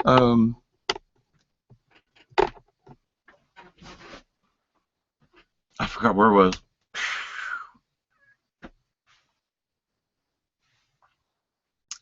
Orbs and angels are different. I'm going to skip back to that. My guardian angel, my spirit guide. When I was working up in Tifton, Georgia, it was an hour drive each way, up and back, plus 9 hours of work or more. Well, in my prayer several years ago, about 2003, I had been to a powwow up in Tennessee, and from across the way, it was colder than snot up there. I mean, snowing and like 25 degrees in the daytime. It was horrible. And across where the circle is, I saw this Native American come, like, look straight at me from over there, and it was like 200, 300 feet, a long way, okay? But it was like I could feel his gaze. And he walked all the way around. And now I was doing puppet shows and for the kids there. Well, for anybody, actually, but it was mostly for the kids there. And we were having a good time, and they were laughing and screaming and rolling on the ground and having a good time. And I just love to make kids laugh, right? So, and adults too, So, but anyway, the kids are having a ball. And so this gentleman walks up, and he stands at the end of at the corner of my tent there where I'm doing the show, right? So after it's over and everything, and all the kids do their little stuff, and hi, how are you? And come back in a little while, I'll do another story for you. Let me rest my voice. Well, in the meantime, this gentleman walks up to me, and he's about this tall to me. And he introduces himself, and I wished I could remember his name, but he said, I am Lakota. I am descendant from Crazy Horse. I have come all this way to speak to people at all the powwows that I can, and tell them it is time for all of our brothers and sisters to drum together, to dance together, and bring our bloods together, that we are all one, and we need to teach one another peace and harmony and how to live with one another through Great Spirit and through our spirit guides. We should follow the great teachings of the great grandfathers and our elders and be kind to Mother Earth, be kind to each other, and thus we are good to the Creator. I was like, whoa, that's really, wow, you know. And then he looked at me and he said, and you are going to tell some of the story. What? And he smiled, and a big, teethy grin, man. Real stocky gentleman, full Lakota. I mean, I'm telling you, he could have been Crazy Horse. Really, I mean, I mean that as a compliment. And his handshake was so strong, and it was so flipping cold. I'm freezing to death. He's literally just got on a pair of buckskin. And I'm like, aren't you cold? And he goes, I'm from South Dakota. Well, after a while, I went to South Dakota, and I realized, oh, I get it. But to the point, he came. I had never met this man. No clue who he was. Come to find out, yeah, some of them were going, yeah, he claims to be some kind of medicine man, some descendant from Crazy Horse. And then other people were going, he really is a medicine man, and he really is a descendant from Crazy Horse. They just don't want to acknowledge it because they're jealous. And I went, okay. So now, from my point of view, I believed the man. He didn't say he was a medicine man. He just said he was a descendant of Crazy Horse, and that he was Lakota, true Lakota. And he had a message for me. And I was like, you came all the way from South Dakota to talk to me? And he was like, and everyone else. And I was like, shocked. Okay, here's a white man in front of a full native Lakota. He's telling me I've got a message I've got to tell? What? You have to tell the message of the white man, red man, and red man, white man, and that now most of us are actually one. What? Me? You use your puppets. You tell stories. You tell the children, and you tell the child and the adults. We don't need to fight any longer. We are brothers and sisters. And you, Mr. Dave, you, Hawkeye, you are going to help tell the story. Yeah, right. I mean, that's going on in the back of my head, I gotta tell you. Because as spiritual things come to you, some guy you never met from South Dakota, Lakota, holy crap, comes and shakes your hands and tells you this thing. And he says, I have seen you in my vision. Have a nice day. Good luck. And off he goes. I've never seen this man again. No other contact. I've had other people from other tribes do the same dang thing out of nowhere. You, Mr. Dave, Hawkeye, you will help tell the story. But I don't want to. Can't I just play with the puppets and be, happy? I got to tell the story? Yeah, you. It's going to be you. You will. I got to tell you, I have been fighting this and fighting it and fighting it, and I can't do it any longer.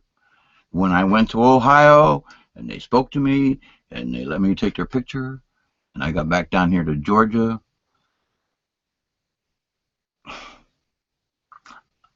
I don't know what to say other than that's exactly what's happened. Now, what I was going to say on my rides back and forth to work, I was a contract engineer for a Tier 1 company that we made spark plug wires for all of Ford, Chrysler, Nissan, Honda.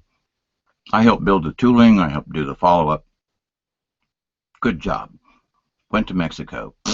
Anyway, so while I'm driving back and forth, I'd had this trip to Tullahoma, and that's when I met this Lakota man. Well, from that point on, when I got home, this is on my mind, right? And I'm driving to work every day, and sometimes I would listen to the radio, sometimes I'd listen to a tape, sometimes nothing at all. This particular day, I decided nothing at all.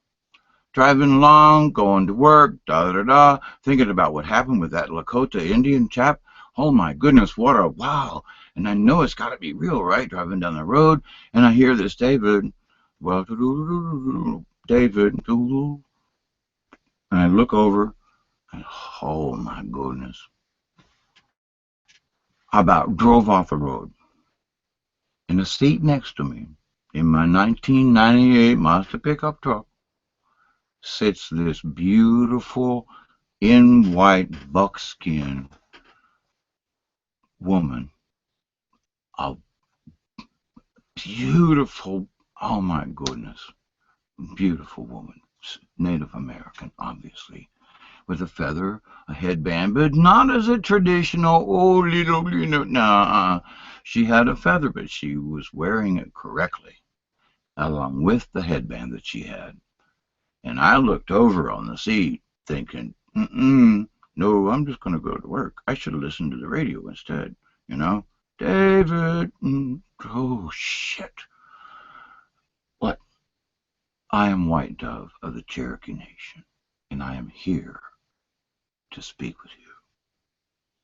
Oh, okay. Now I got 30 more minutes to drive to work, right? Only halfway there. A lot of country driving. Okay, what do you want to talk about? So she starts explaining to me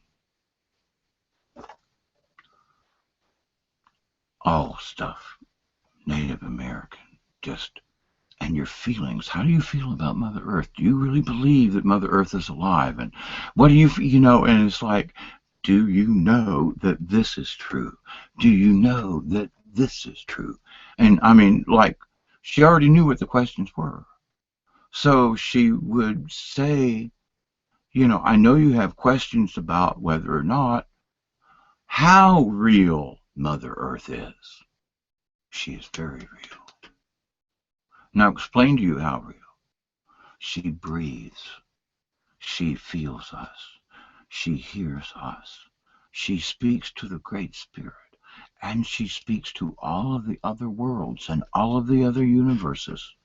Mother Earth is very real, and so is our universe. All of it. And you are swimming in it.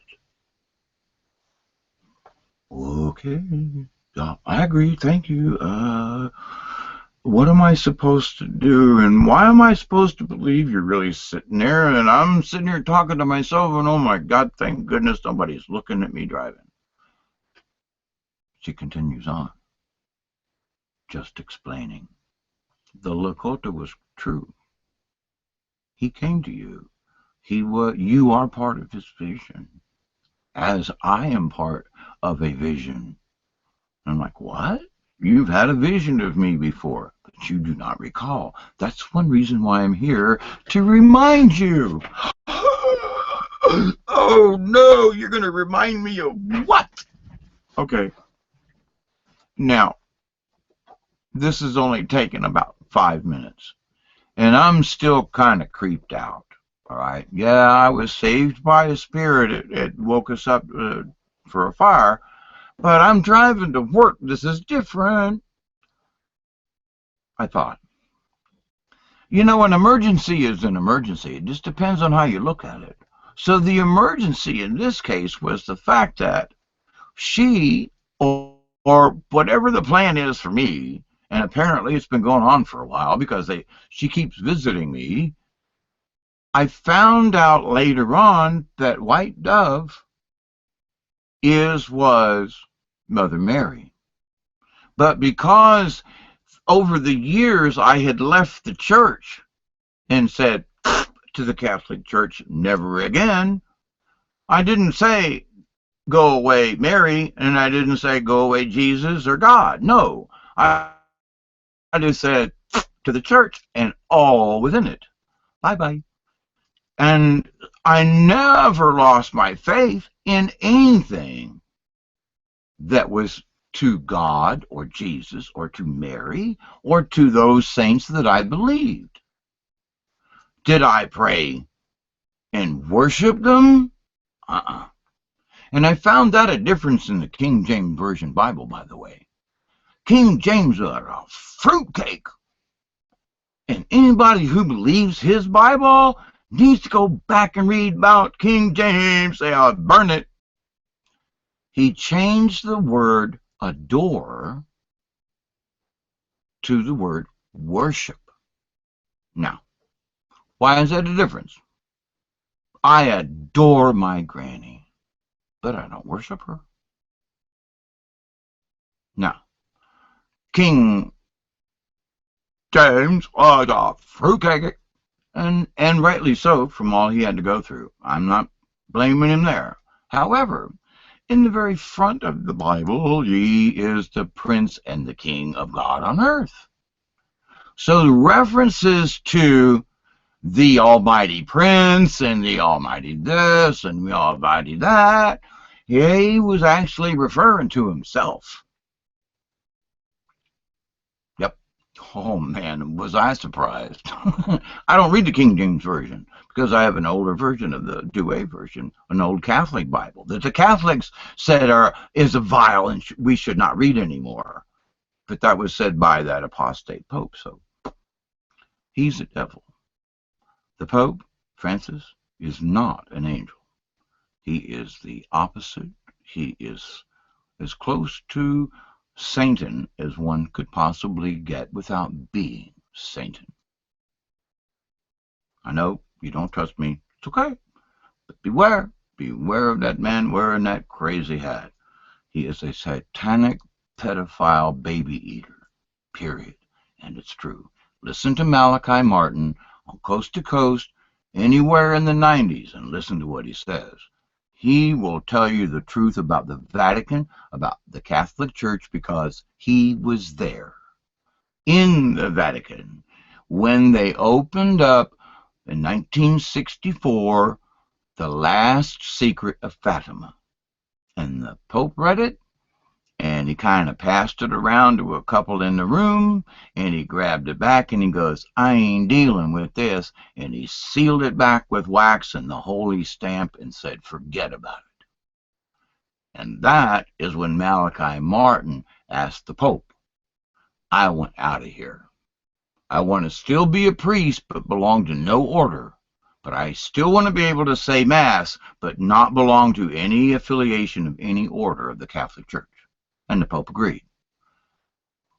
As soon as Malachi left the Vatican, he started writing stories about the Vatican, about the satanic things and the nastiness going on there. Holy mackerel. I'm not going any further than that then. You better believe it. Seriously believe it, because it wasn't just Father Malachi that told the story. There have been several nuns who told the story, and I'm going to go back to who I would think I started with in the beginning about my wonderful teacher from Tampa Catholic, Sister Helene. God bless her soul. When I was homeless and on the street, and literally I was living in a cardboard box, I went back to Tampa Catholic. This was during the summer that I graduated. This is only like 5 weeks after we graduated. I'm living in a cardboard box, for God's sakes. All of my belongings have been thrown out, tossed out. I don't have a home anymore. My mother was going through a period. Literally. Okay, fine. All right. All of my stuff is gone. No place to live. Everything's gone. My clothes are gone. What? You mean you couldn't have saved me? No, I didn't have anything. So I went down to Tampa Catholic, and I was sitting in front of the chapel that is now gone, which ticks me off. And I remember having prayer in there. I remember being an altar boy and having Mass said with a really good, honest-to-God priest. And the music that we played and the devotions that we had and the prayers that we honestly had to God. Okay? So I'm sitting there on the curb, and I didn't notice anybody was there on the campus. And Sister Helene stayed there for the summer to watch over the place, right? I didn't know that she had walked up behind me. Holy crap. Ah! I feel this hand touch my shoulder. I literally just jump off the curb and scream out, oh, it's Sister Helene. Well, in my dreams, I thought she was really being mean to me in drafting class because I was trying so hard, and it seemed like all she could do was bitch at me. Well, we straightened that out. This woman was so lovely. My granny, for criminy sake. Oh, she took me into the nunnery place over there, the convent. You ain't supposed to go. Took me back in the kitchen, fixed me dinner, calmed me down. We started having a chat. She said, look, you've been the manager of the football team ever since you got your leg broke. You know everything that has anything to do with our new gym down there, which was kind of sort of true because I helped everything move in and set things up as the manager of the football team, and then also as track team. I was the announcer for the track meets that were especially local. And so, yeah, I knew everything about the gym. She goes, here's the keys, and I mean, there was a group of them. Here's the keys. Go make yourself a bed. Here's an alarm clock. Breakfast is at 7. I expect you here on time. And then when you get off of work, dinner is at 6 promptly, and I expect you to be clean, provided you don't work overtime. And we'll have a nice dinner and a chat afterwards, and then you can retire back to the gym. And we'll just keep this to ourselves, but not lie about it. But we'll just keep this to ourselves for now. I know you won't steal anything. You're not the type.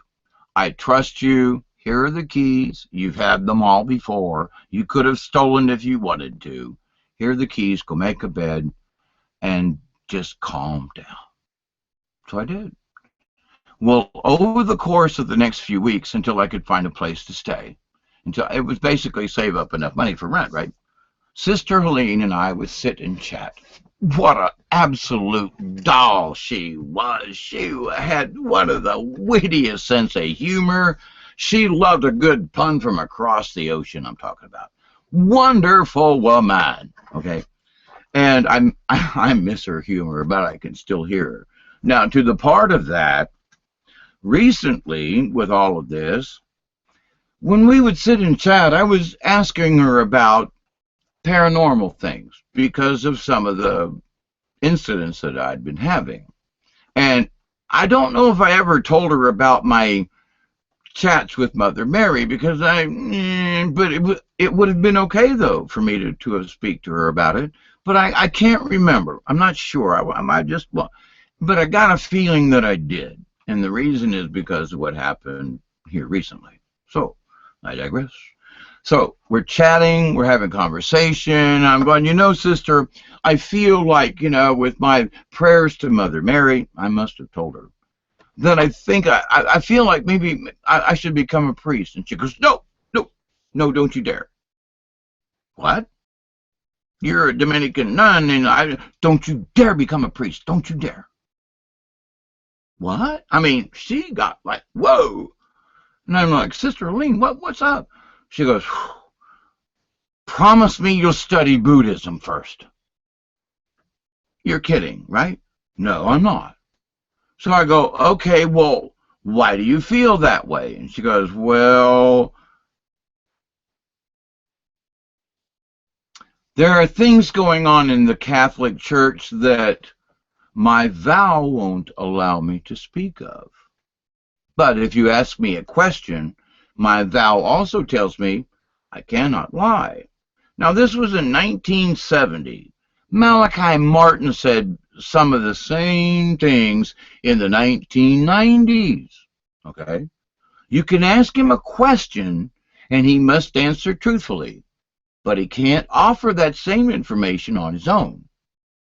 Only by answering may he divulge the information without breaking his vow, which is very strong, and oh boy, do I get that one.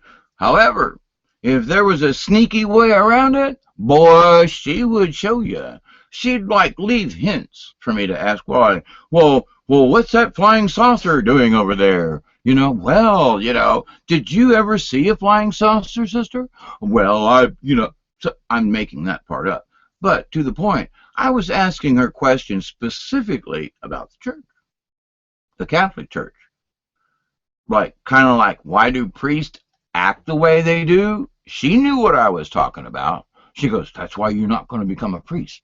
Promise me, you're not going to become a priest. You'll become a Buddhist or something, but not a priest. Oh, okay. Because she knew how I felt about the Bible, about spirituality. I didn't want to be like, oh, a Bible thumping. I know Psalm 44 and blah. No, not in the quoting scripture. No, nope. I'm into talking about Jesus. I'm into talking about how he lived, what his philosophy of life was. His philosophy is Buddhist, except that these guys that call themselves Christians, who were pagans all along, wrote this book called the Bible and then threw in some stuff about Jesus and the other guys. Now, I'm kind of believing along some of the lines of what some of the apostles have wrote, because there are books that have come out, Dead Sea Scrolls and stuff like that, that have there's more information to prove that those works existed versus not. Okay?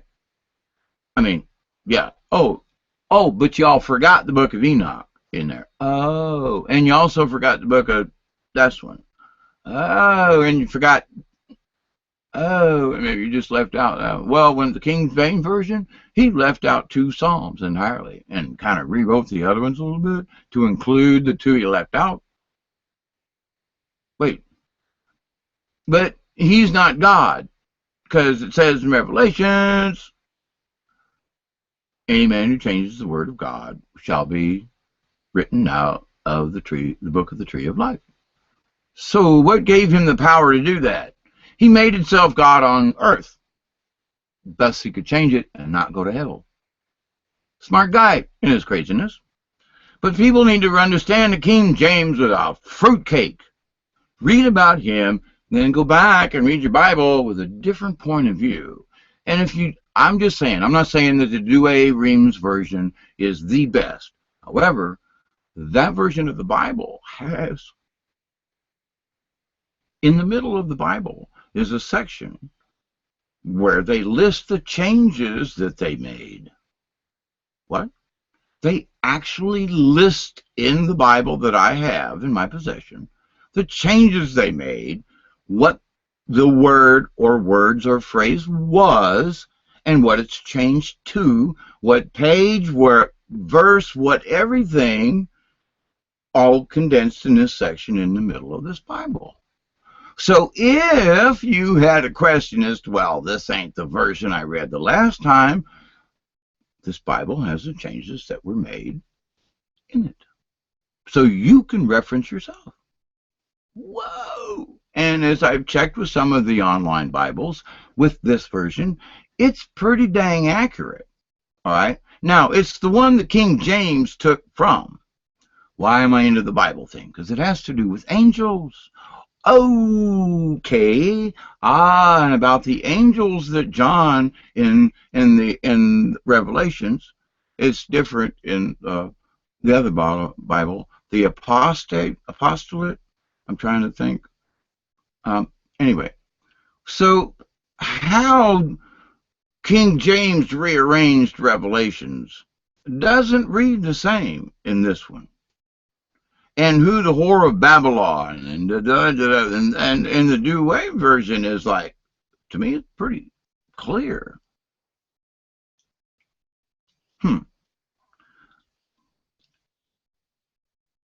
I don't want to go thumping through it because I know it's at the end over there, but it has to do with when the angel wait, gosh, done.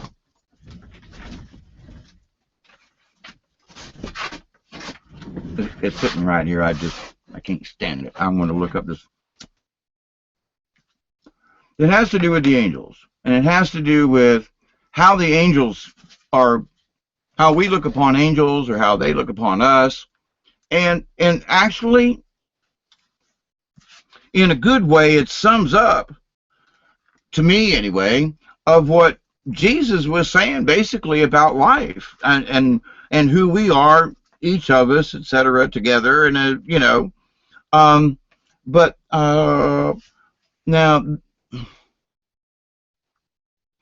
it's called the apocalypse. I thought I was wrong when it crossed my mind, and I kept going into the and I really gotta turn my light. Sorry, hang on, guys. I didn't know I was going to be reading. I was trying to hide in the dark tonight.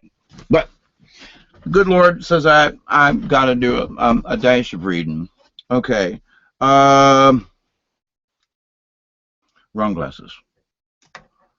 I knew that. I knew those words were too small. I can't just hit the zoom button like I can with the computer. Oh, this is better. All right. So it is very towards the end, and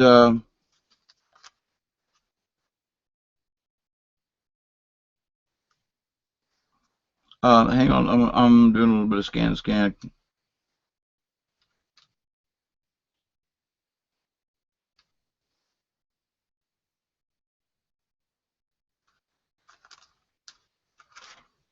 Um,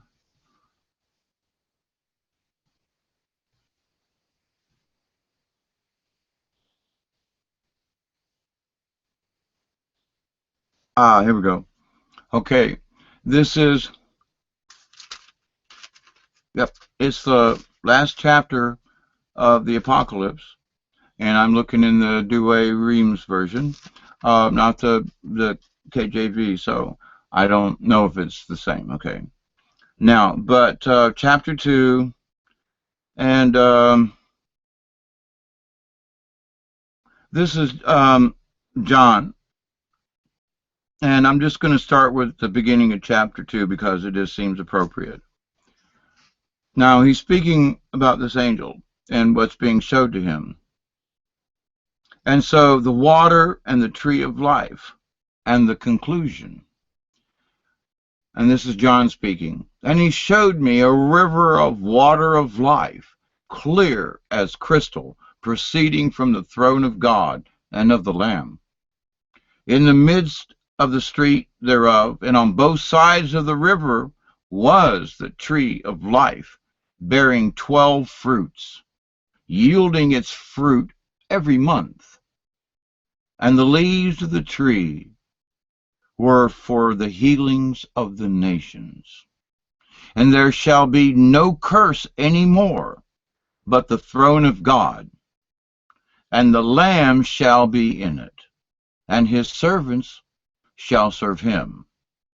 And they shall see his face, and his name shall be on their foreheads. And night shall be no more, and they shall not need the light of the lamp, nor of the light of the sun, because the Lord God shall enlighten them, and they shall reign forever and ever. And he said to me, these words are most faithful and true. And the Lord God of the spirits of the prophets sent his angel to show his servants the things which must be done shortly. And behold, I come quickly. Blessed is he that keepeth the words of the prophecy of this book. And I, John, am he who has heard and seen these things. And after I had heard and seen, I fell down to adore before the feet of the angel, who showed me these things. And he said to me, see thou do it not, for I am thy fellow servant, and of thy brethren, and of thy brethren the prophets, and of them that keep the words of the prophecy of this book. Adore God. And he saith to me, seal not the words of the prophecy of this book, for the time is at hand. Friends, time is now at hand. Now, we are in it now. I am told you to tell you this. message. The time is now. Okay? Really. Seriously. This is verse 11, chapter 22 of the Apocalypse, in the Douay Rheims version. Verse 11. He that hurteth, let him hurt. Let him hurt still. And he that is filthy, let him be filthy still. And he that is just, let him be justified still. And he that is holy, let him be sanctified still. Behold, I come quickly, and my reward is with me, to render to every man according to his works. I am the Alpha and the Omega, the first and the last, the beginning and the end. Blessed are they that wash their robes in the blood of the Lamb, that they may have the right to the tree of life, and may enter in by the gates into the city. Without there are dogs, and sorcerers, and unchaste, and murderers, and servers of idols, and every one that loveth and maketh a lie. I, Jesus, have sent my angel to testify to you these things in the churches. I got to say that again.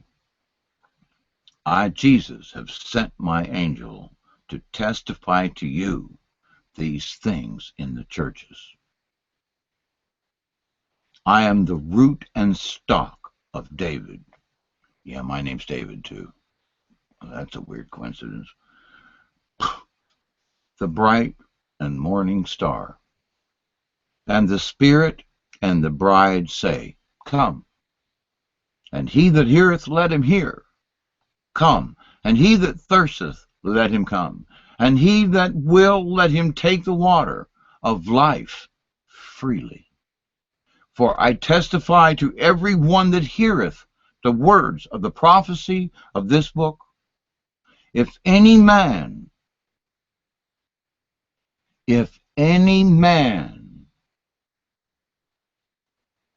shall add to these things, God shall add unto him the plagues written in this book. And if any man shall take away from the words of the book of this prophecy, God shall take away his part out of the book of life, and out of the holy city, and from these things that are written in this book. He that giveth testimony of these things saith, Surely I come quickly. Amen. Lord, come, Lord Jesus. The grace of our Lord Jesus Christ be with you all. Amen. Now, the point I just wanted to stay with was about the angel, and that he just flat out told him when he said, I fell down to adore. Now, in the King James version, it's more of a worship thing. Again, changed words. And Wayne Steiger, I think. Anyway, Wayne, he did a video about the importance of words. And in the satanic magic ritual place that we don't go, if you don't have all the words correct when you say a spell or an incantation or whatever you're doing, you must have them all correct. It's like a combination lock. If you don't have the numbers right, it ain't going to open. Guess what? If you don't say the correct words in the right order, then you don't open the door.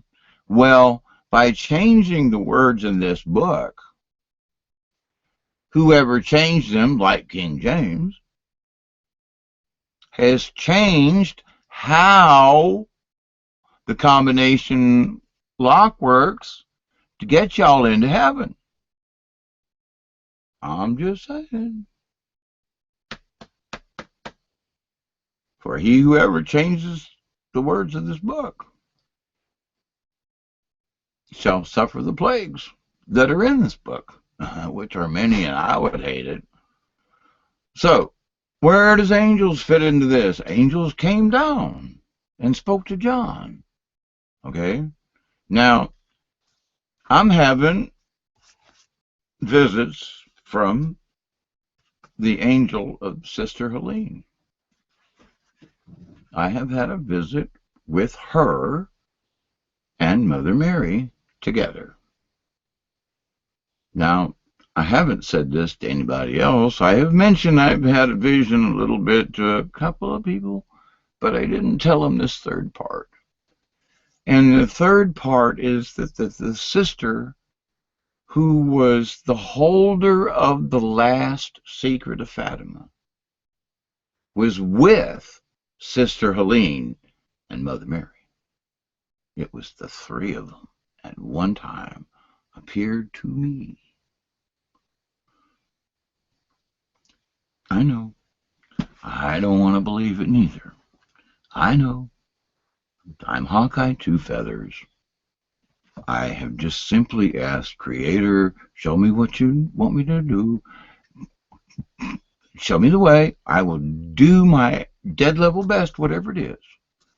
And here I am, all these years later, because of vision when I was 11 of the Virgin Mary, who told me that at one time I, David Null, would become Hawkeye, and that also that I would be defending the Word of God. That I would be defending Jesus and His true Word. That I, little old me, would be yanked out of the swamp where I was perfectly happy to come and speak to you, because now is the time. Jesus is back. He's back whether you believe me or not.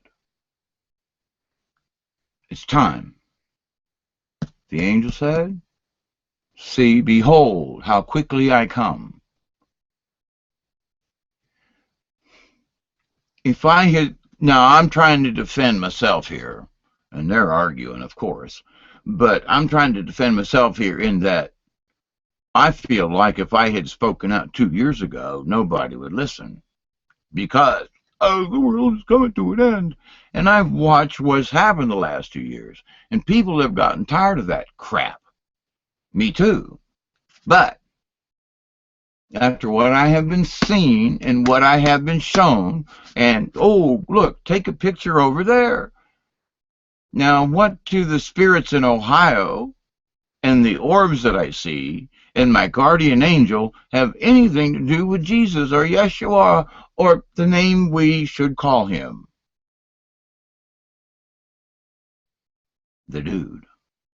The main dude, man. The dude.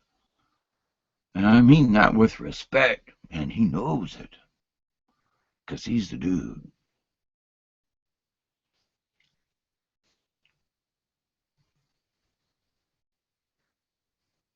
I was shown a miracle. It wasn't a miracle to me or to anyone close to me, but a miracle was spoken to me about someone else. Now I will tell you this story, and then I'm going to quit this because I've gone over my time again. I can't help it. I'm sorry. I got started. This is angels. All of this is true. All of these things, I mean, yes, they've happened to me, and I'm relating them to you, but I have pictures of some of these things. Some of them are on YouTube now, and I promise you I'll get more up as soon as I can of the orbs and things. And I've and the sun and the moon and the planets and everything moving. And oh, yes, Mother Earth is wobbling, y'all.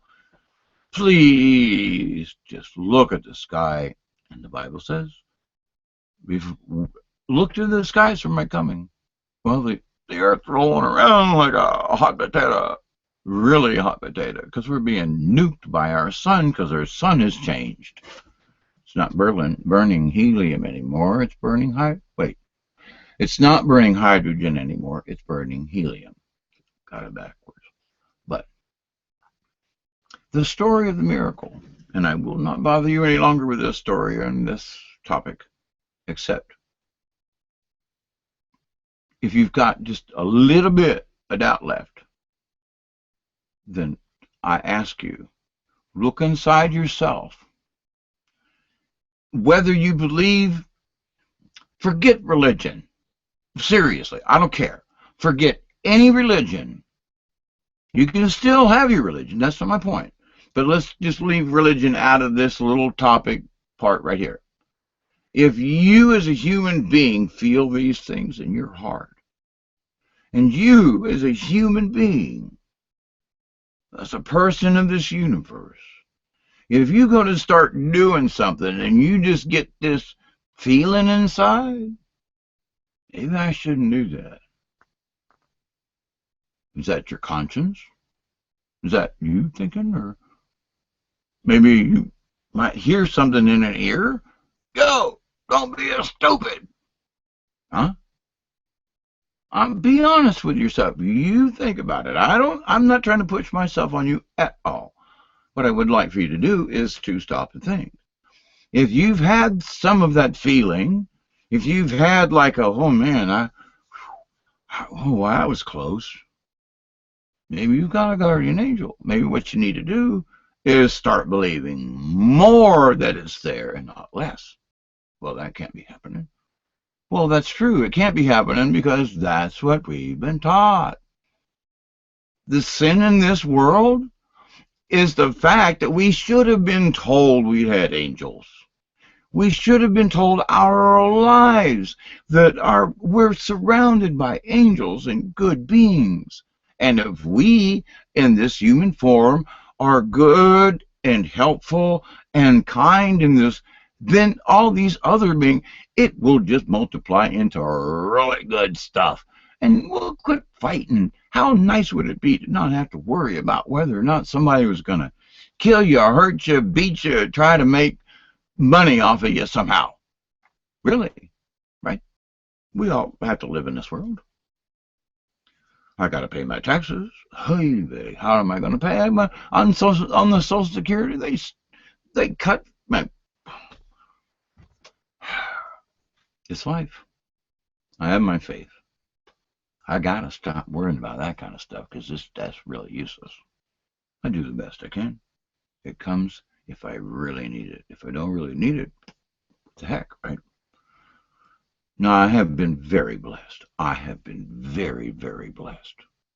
I have had people come out literally from the word work I didn't even know. Help me pay my property tax like 2 years. I got stuck. I'm on very limited income. I got teeth. I don't have teeth. My mouth is infected again. I don't have money to go to the dentist. I can't get anybody to help me. I'm trying not to bitch about it, but my mouth is swelled up again. I got to go to the doctor in a week. It's my normal regular checkup, and I'm going to beg her, to write me for a script for some antibiotics. But my face swelled up the other day so bad I couldn't do anything. Am I complaining in a way? Yeah, life's tough, sure, okay. But the government took a third of my pay before I ever got it. And Medicaid has made a deal with the dentist, who are all going to hell, I might add, because not a single dentist anywhere will touch a Medicaid patient, Medicare patient, period. Now, how did they get away with that? Do you know how many old people need help with their teeth? I don't care if I get any. I want these out. They're infected. They're broke off. They hurt. I can't chew. My mouth gets infected. It's like they want us to die from mouth disease. Oh, come on now, that's stupid, right? Well, then why can't I take my Medicare card that is a legitimate insurance card and go to a dentist with it? Because the dentist said no. All old people. The dentists are going, but we already know that. No. I go back to the angels and the miracle that I was told. Now I've been privy to some videos. They are out there, but I was asked not to just share with anybody because I said, okay, I did not understand at the time. I do not. Because some of these messages are really not meant for everybody, and I get it now. So this was shared with me. And I watched this video, and this gentleman kindly told a story. He said, you know, there is an artifact, and it's been in the videos that I've shown to some folks before. I've seen them. I've even sent a message to him saying, what's in the thing? I can't see it. I don't know what's in the thing, right? Maybe he read my email because I can't remember how many days, maybe a week went by. Now here's this video about what's in this. I don't want to call it a jar, but it's okay. It's in a jar, a very nice, but not like a mason jar, but like a hand-blown special kind of glass jar container. Can't tell what's in it, right? So through these months and years of curiosity, what is in that thing, right? What is it? I mean, I'm just curious, but it keeps popping up, right? And not only that, but they'll show like a close-up of it, and it looks kind of funky. I mean, odd, almost wooden, maybe kind of piece, something. Don't know. So it comes back that many of you may know, and many of you may have missed it. But I wish to tell you a story about faith. Okay. Then he looks at the camera and, like, I know he's talking to me. Everybody else too, but I know because I have sent a message to him that when he's pointing at the camera, I know I'm in there, right? Because I've asked the question, what's in the thing, right? Not to be ugly, I'm really curious, but on a positive, oh my God, it must be special because they keep showing it. For those of you who may not know and who have wondered and may have missed it in one of my previous videos, what's in the glass container is a piece of the cross that Jesus died upon. And this piece of the cross is just one of several, but it's one of the smallest pieces, and it's being kept safely and secure and hidden from those who wish to steal it and what it represents. Okay. And so he continues as he lights a cigarette.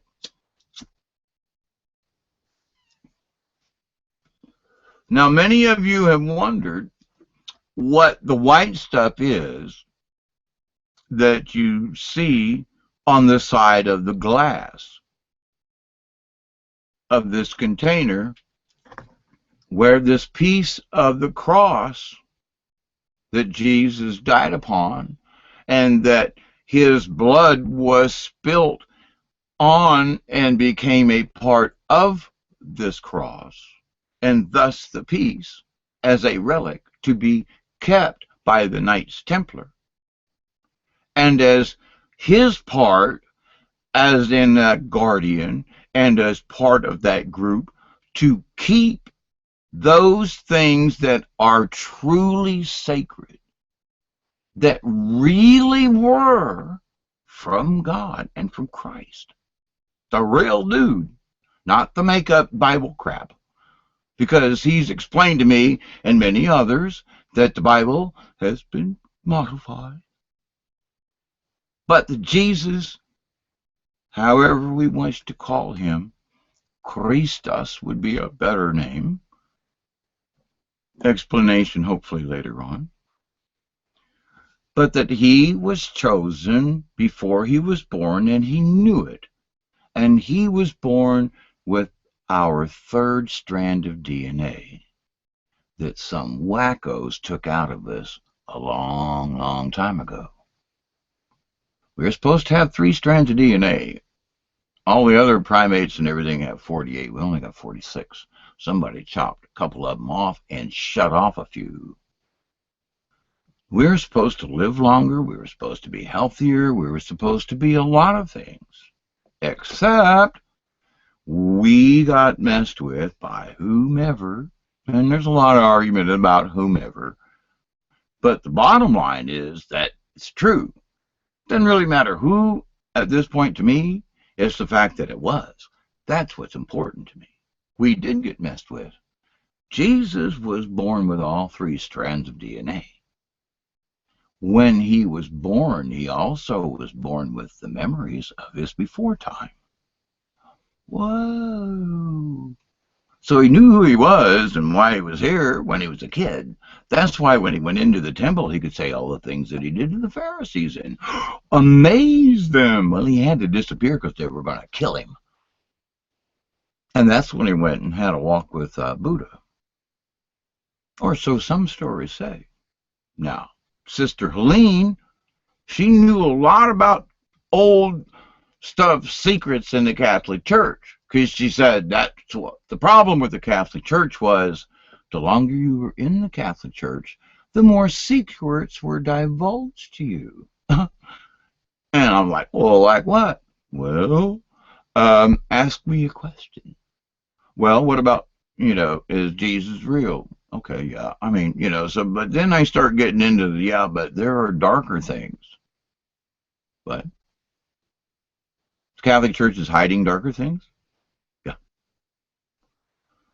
Are the darker things like really bad darker things? Oh, yeah. Is it bad things for people? Oh, yeah. Is it bad for their soul? Oh, yeah. So I'm having a conversation with my good friend now, and teacher and confidant now as well, Sister Helene, a Dominican nun of many, many, many, many years. Very smart, intelligent woman. Telling me things there's some nasty secrets in the Catholic Church that are coming out. This is in 1970, y'all. Malachi Martin verified it, and now it's all happening. And now I'm being asked to speak these things to you in the most honest,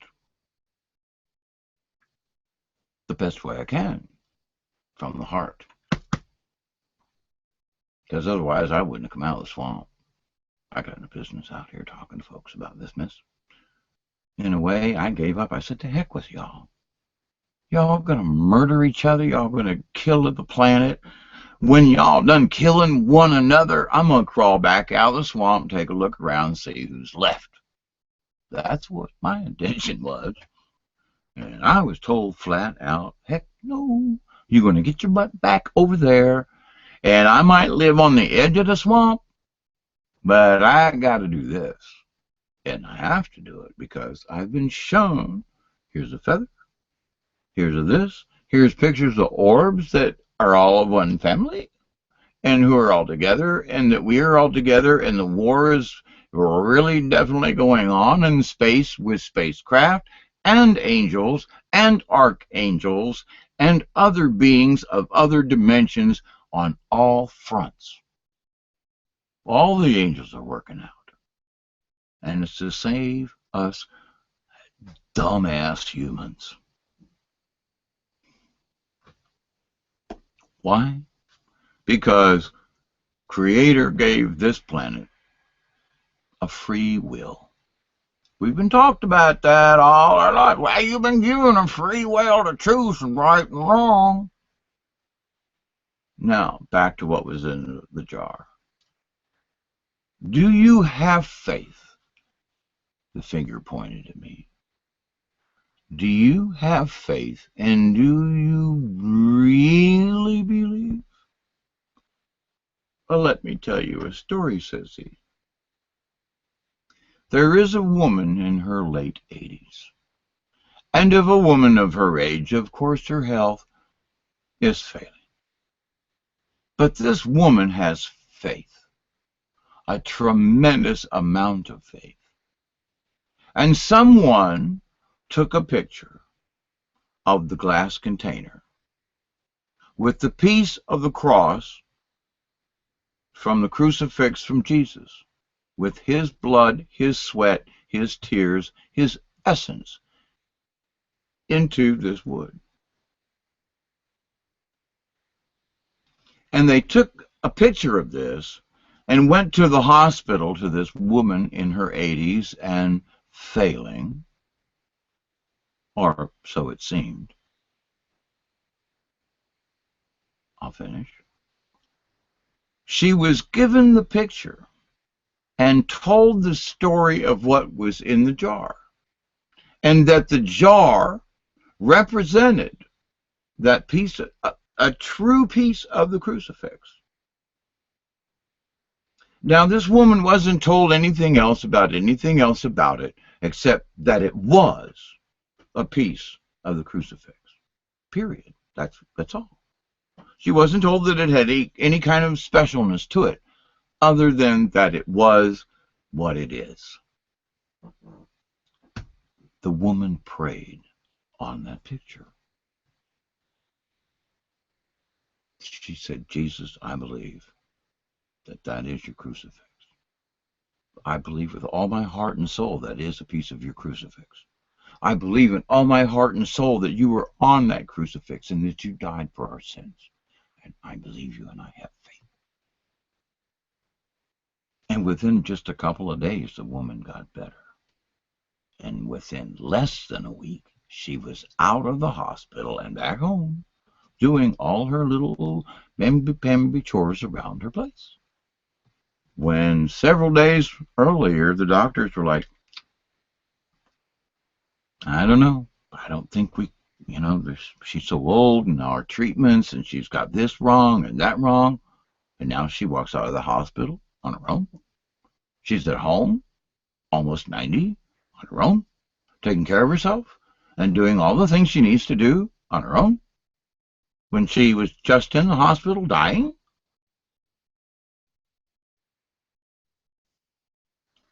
Because she had faith in the picture. That the picture itself was true. That the picture was a true picture of the crucifix from Christ. Her faith was so strong that the crucifix healed her through the picture and her faith and devotion to God.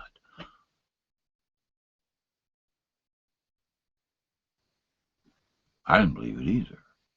I wept. I sat there and cried.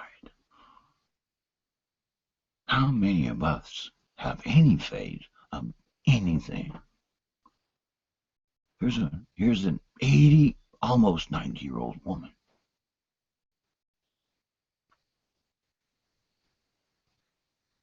She never saw it. She never got near it, the container. She heard the story from someone who had a picture of it, who wasn't quite sure if they believed, but they had a picture of it and gave it to her.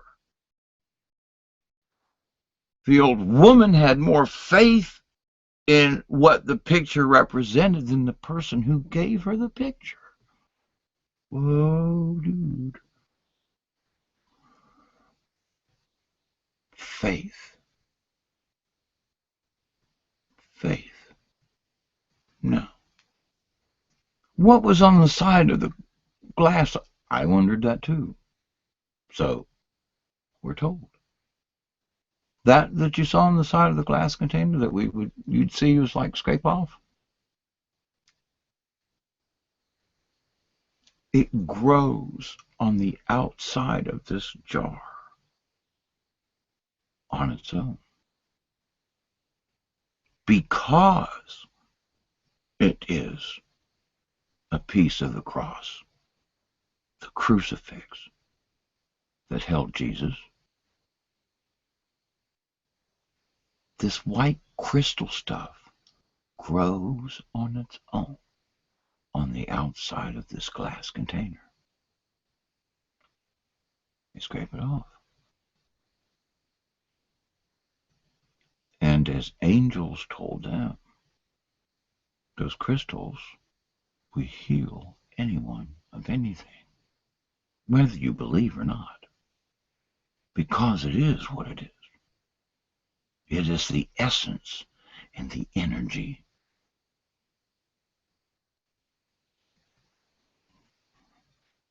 It is Jesus manifesting on the outside of that glass.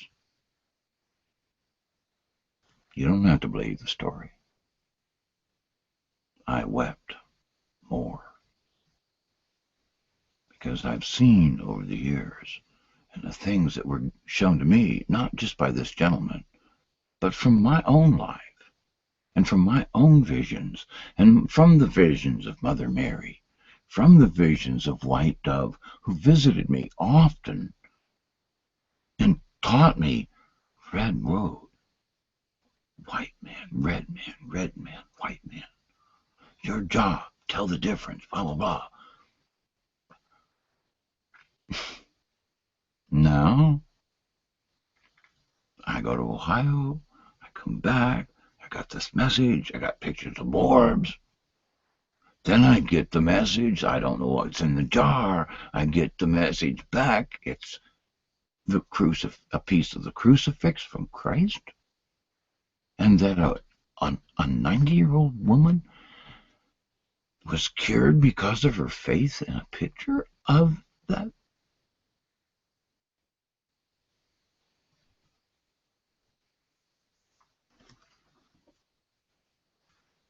I know that we can heal. I've got a bad leg. I was broken playing football at Tampa Catholic. One of my friends that I went to school with, he was the center as I was playing linebacker at the time, because the play where I got whacked was on defense. But anyway, Pete Schultz played both sides just like I did. I played linebacker for defense and pulling guard on the offense. Okay, small team, very close. Now, for the times that I've gone back to Tampa Catholic for our reunions, I've had the opportunity to shake Pete's hand. He's worked as an ER nurse there, and I think at Tampa General, but in Tampa, since he got out of high school and went to school. That's what he became.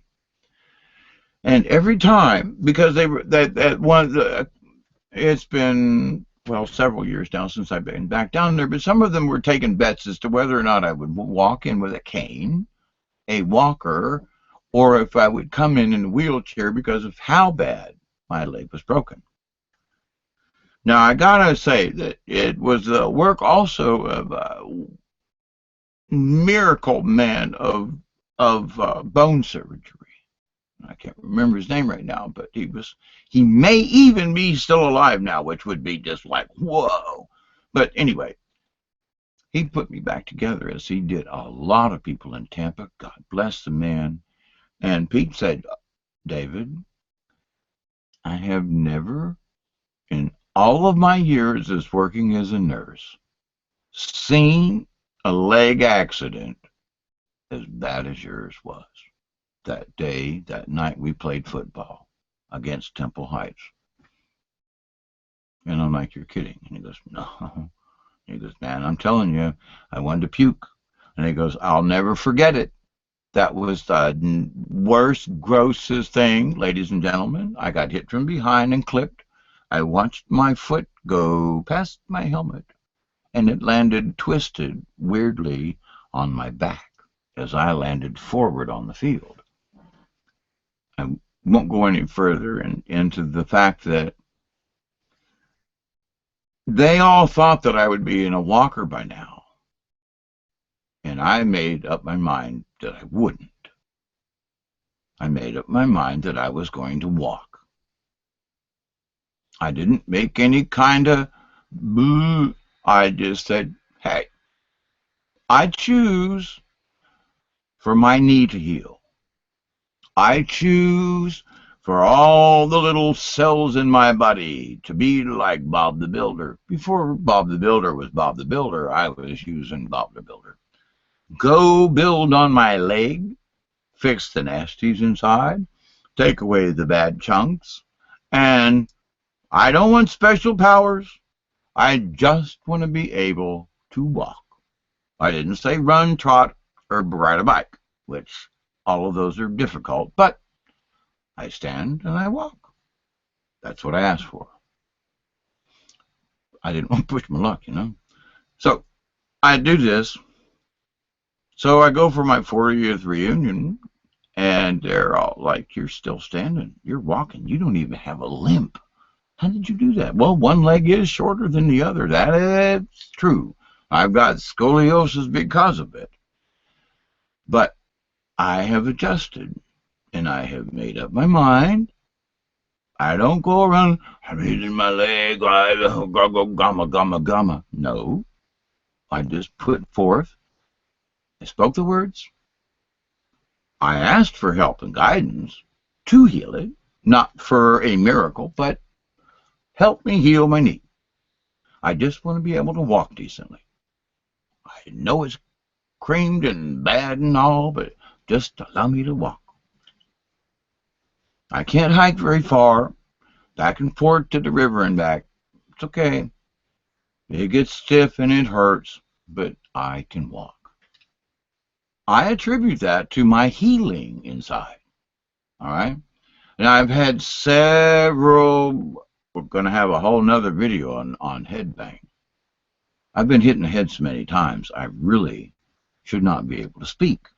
And some people say I can't now, but anyway, you be the judge. Or that what I speak is just crazy gibberish. Well, also, you be the judge. Bottom line is that I've been hit in the head so many times, I quit counting at 15. I know, you go, you're just kidding. No. The new rule is if you see stars or you get knocked out, you've had a head concussion. That's happened at least 15 times. I've been in 5 bad accidents, car accidents, none of which were my fault. Other people running into me, smacking me in my head. I'd be strapped in now. But, I mean, you can't hold your head still, you know. When you're getting slammed forward and back, you're still going to get jerked around. I was turned sideways with my friend Martha, and we were going to go down into Tallahassee and have pizza. We got smacked from behind by a hit and run, called the cops, everything. They come out and said, nothing we can do. Sorry. What? So, another headbang. I'm not supposed to be talking. I'm not supposed to be able to walk, talk, or even say my name. It's because I chose to heal. Now, it's taken me several years this last round to get to where I can sit and talk and have a conversation and not be drooling out inside of my mouth, which is really gross. So, do I believe in angels? Do I believe in spirit guides? Do I believe in Jesus and the source God, creator? Oh, yeah. Why? Because I have been able, thankfully, with help, because I asked, to have the guidance. Now, I didn't get a plan. It's not like they wrote out a blueprint or nothing. They just said, you know, if you meditate here and eat good food and do this, quit that damn drinking just because that's part of your killing. Well, okay. So there were certain things I had like the rules to follow, but they were common sense things like goodness gracious, don't drink a whole bottle of Jack Daniels in one night for God's sakes. That's not good on anybody. Have a drink. One. Okay. I don't drink it all anymore. I have a bottle of Jack Daniels that I bought for my birthday last year and still haven't drank it. It's there if I want to have it. That's all. That's all I need to know. Now, to that other point, though. Here's the miracle that happened. 90-year-old woman gets out of the hospital, walks out on her own because of faith. She also, afterwards, because of her faith, some of the scrapings from the side of that glass jar was put in an envelope and sent to her with simple instruction and from where it came from. Last heard was that I'm being a little humorous about this, but the old lady started to become a young lady. She's fine. Now the angels heard her faith. The angels heard her heal. The angels also knew that she had faith simply in a picture of that crucifix from Jesus. Her faith was so strong that the angels sent her the miracle to heal the rest of her. Not just get up and walk out of the hospital, but to cure every ailment in that old lady. And they say this 90-year-old lady is like chomping them down in the village. It's in Europe. I'm suspecting Spain-ish kind of thing where this woman is from, because the Spanish are very Catholic, very, very, very, very old traditions there that other folks in other parts of the world don't know. It's a good thing. But they hold an old faith of who Jesus really was, and Mary Magdalene, and that bloodline kind of thing. Like family, not like a hoax or a story written in the Bible.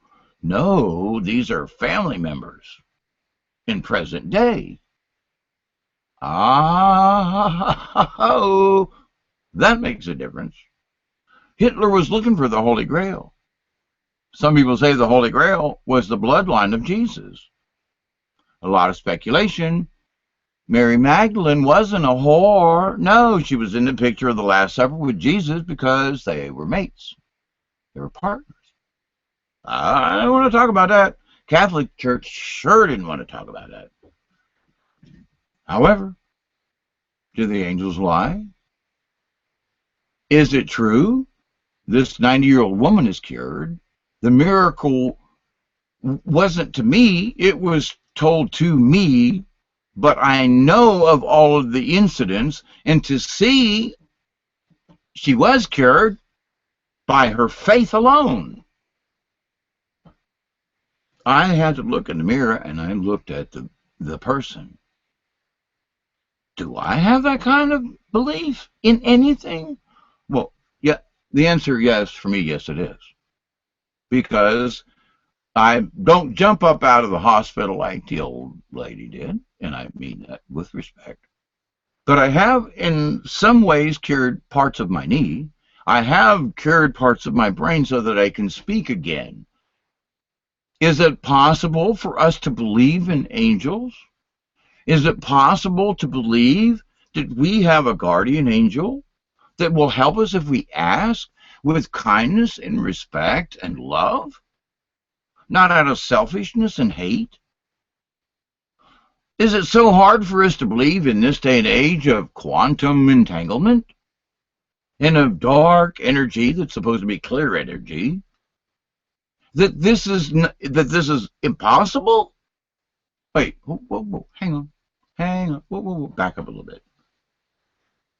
Faith can't heal you? Well, good energy and positive energy has sure cured a lot of people of different ailments over the years because of having faith. So, why am I here? Why am I talking about angels? Why am I talking about any of the above? Because they are real, whether you wish to believe them or not. If you're on the fence about it, believe it. Now, I want to say, there are some dark angels out there posing as trying to be good guys. If any time you're sitting there wondering and you're leaning towards the wrong, you better quit talking to whoever that is. And right now on this earth, right now in this plane, CERN, the big Hadron Collider over there in Switzerland, and all the little colliders all scattered around the world, several and more in the United States, they have bashing and crashing things together, and they have been opening little tiny black holes into other dimensions. The D-wave computer is made up of qubits, and each one of those qubits is able to access different dimensions of reality. If you've watched the Fringe show years ago, Fox, I loved it. Go back and watch it. You know why? Because it's way more real than I can even imagine. But they're poking holes right now with the D-wave computers into other dimensions. Now, it's not just 1, 2, or 10, or 20. No, it's 4096 squared. In other words, 4096 times itself. That's how many different dimensions and spiritual realms this D-wave computer that Google and some of these other folks already have in operation. They're accessing different dimensions to bring back to this reality new information. Of what? Well, we've got questions. It goes real fast. Well, who told you how to build it? Well, we got a special message from somebody to build it like this. And so what kind of answers? Well, when you stand next to it, you actually feels like a heartbeat of an alien. That's what the guy said that built the D-wave computer in 2013, 3 years ago. They have one that's twice as fast as that one. It is 8086 squared. That they are poking holes into, I kid you not, other dimensions, like spiritual, demon. They don't know. There's so many of them that this thing is accessing. It's going nuts. They don't know where it's going. They don't know how many. Well, the numbers are so long they can't write it out. Okay, that's why they have to use exponential numbers, square roots and things. Different dimensions, different realities. This didn't used to happen. They're poking holes in places they should not be poking. So why is all these really crazy stuff going on in this world right now? Why does it seem like everybody's going insane? It's because all the holes are poking. All these entities are getting out. They don't see them because they don't know they're getting out.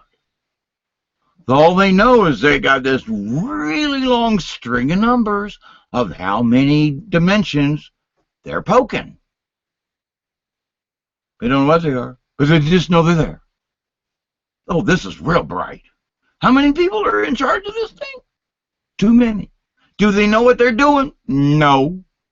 Why is Jesus back on this planet? Because they've been messing with something they shouldn't have. Mother Earth ain't gonna put up with it. She's already told them. All them secret underground tunnels they dug, Mother Earth burped here back in the spring and filled them tunnels full of lava. Ain't that a kick? Did you know that there's a hot spot in Iowa that's as hot as a volcano? In Iowa? How did lava get in Iowa? Through the underground tunnels that dummies made. So, these elite that are going to run into the tunnels are filled with lava. Bad news, Iowa's got a hot spot pretty close to the surface because of dumps, the deep underground missile bases. Oh, but by the way, yeah, some of that lava almost reached the Mississippi River. Ooh, New Madrid, keep an eye out. Down the Gulf of Mexico, the salt domes. Warning. Angels any good? They bring us messages. They bring us gifts. They bring us truth. They bring us healing. They bring us peace. They bring us the Word of God. They bring us joy. Quite frankly, joy. When I'm in a bad mood and I'm like, hey, you want me to do a video and talk about this? Are you serious? Nobody's going to listen. Shoulder. It's important, Hawkeye, that you speak these words. It's important that you say them. If someone needs to listen, you must make it available. Okay. And my journey in this is to do shorter videos. Believe in angels. Believe in the right ones. Believe in Jesus and believe in the Creator. Forget this religion crud. Because you won't get to heaven if you're religious. I'm sorry. Because they're leaving stuff out. You won't have the whole combination to get there. Period. They've messed with the words. Most everybody's reading the new Bible. Ain't nobody reading the old one. If you're reading the new one, it's been changed, which God says don't do. Period. Period. Now, the reason this Douay version I have has the changes in the middle of the Bible is because they didn't want to offend God.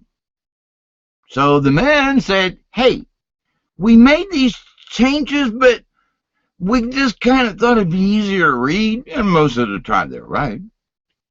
And so, but if you disagree, so they were very specific in this version, in this Bible right here, to be specific about those changes, and that the reader should be allowed to see those changes. So, why do I believe this Bible? Because of that fact. Because of the people who did change it were very careful and very meticulous to note every single one of those changes and put it in there so I could check them out. And when I'm reading the Bible, there'll be a little thing I go, oh, like this has been changed. I can go back to the middle and go, oh, it used to be this. Oh, cool. Back to reading. In one book. I don't have to go check somewhere else. They put it in here. That to me is the real Bible. This is the truth. This is more truth than the King James Version because the man was a lunatic. The people who wrote this were smart because they put the changes in the middle to let you know. We tweaked it a little, guys, but here's the tweaks, and we marked them for you. Who do you believe? Or King James? Who do you believe? The guy that put the changes in here? Or the guy that made changes and said, which would you rather die for? The King James Version?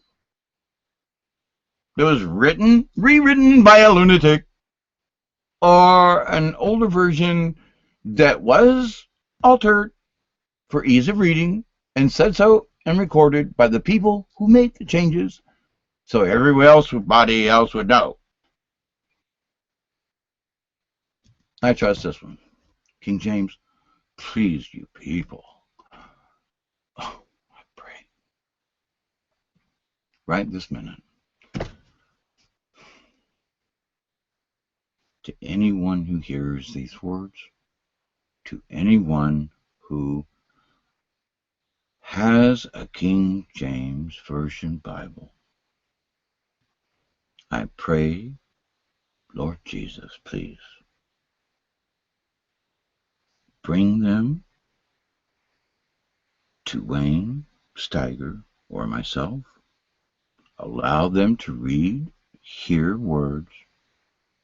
Allow them to understand who King James was, and that the changes that he made were in blasphemy to the church, and by them reading the words of an insane man who altered the word of God, who specifically said not to. I pray that you will see the light, that you will understand that your heart is in the right place, but the words that you read are twisted, and the words you are to understand are thus twisted. And I pray, Lord Jesus Christ, you give me the strength and give me the words to continue to speak this out. King James Version. People, please put those Bibles down and read a real, older version of the Bible. Not one that was rewritten by a madman. I pray this in Jesus Christ's name. To Mother Mary, Blessed Virgin Mary, to the many times you have visited me and blessed me with your radiant glory, I ask you to intercede for me, and to all of those who understand like I do what the King James Version means, written by that madman. That those people who do pray do have good intentions, but let them see that the words that they read are misconstrued. Mother Mary, I ask you to speak to all of the women on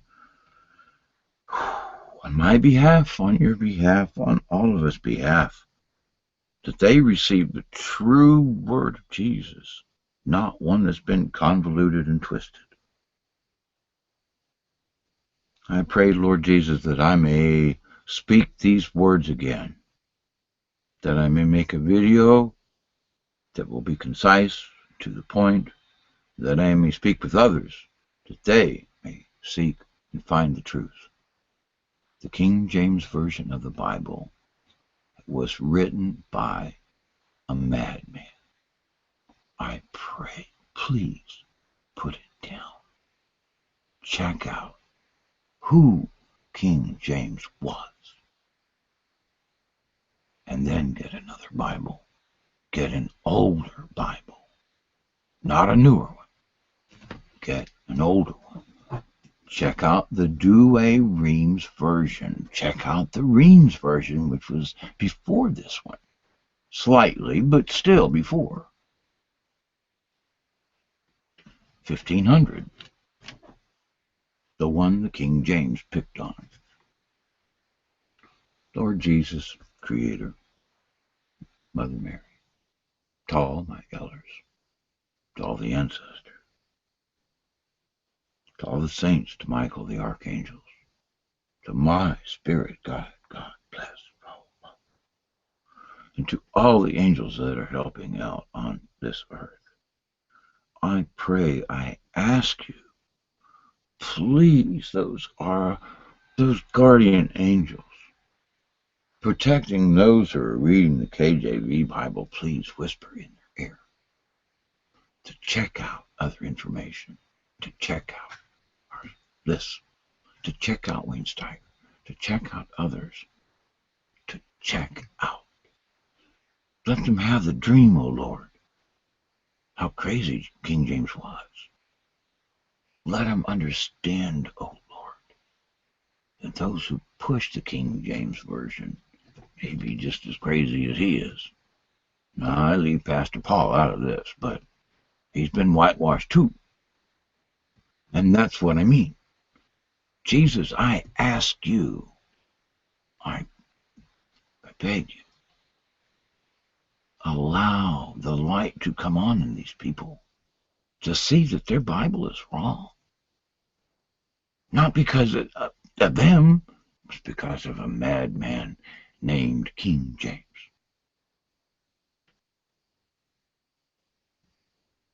Do you want to read the words of a madman and live by them and die by those words?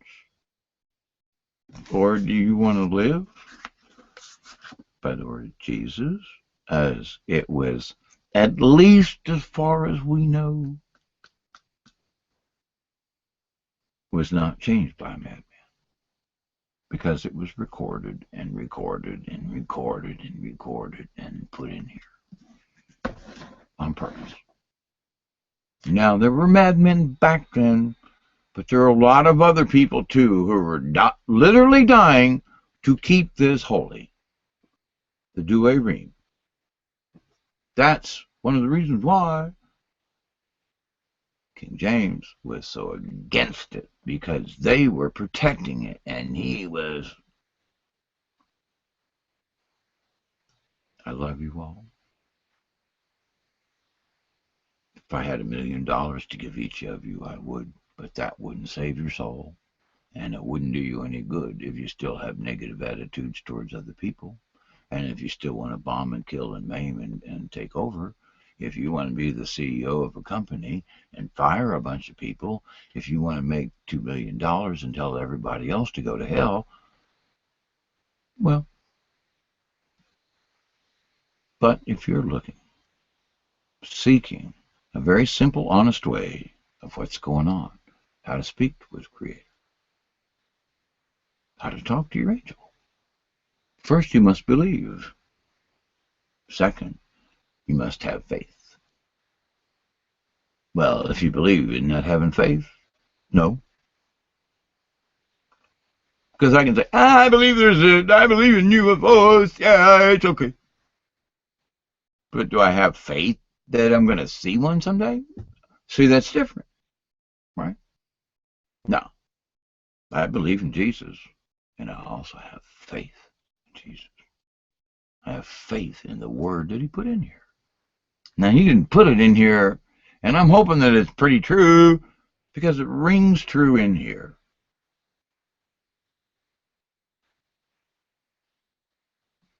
Be kind, compassionate, feed one another. If a man needs your coat, give it to him. If he needs your cloak, give it to him also.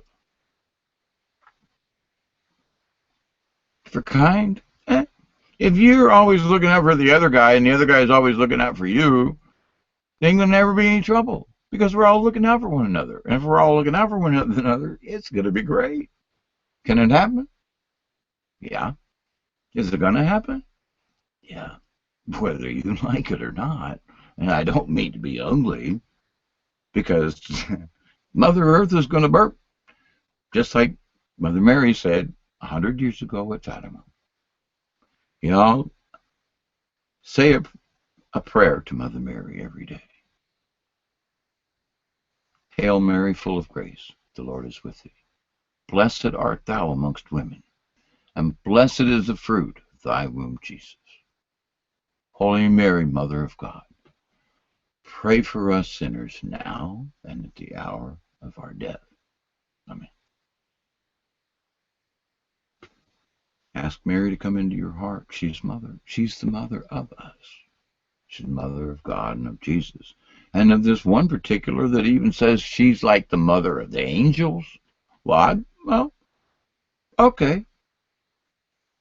I mean, if Jesus obviously was a higher being, he chose to come down, Son of God. But we're all sons and daughters of God. Let him being of that higher power, of that higher realm, volunteered to do it. Come down and do what he did. And oh yeah, he died. That's the proof of the miracle of the piece of the crucifix. Now, I've seen pictures of the jar. I've seen video of them scraping the stuff off the jar, not knowing at all what it was. But then after 2 years of seeing it, not knowing, and then finding out what the miracle of what's in the jar is, almost passed out. I didn't know. I do now. Do I believe? Oh, yeah. Because I've seen what, before I knew what it was, I saw what was growing on the outside of the jar and wondered, what the dickens are they doing with that thing? What's in it? What's going on?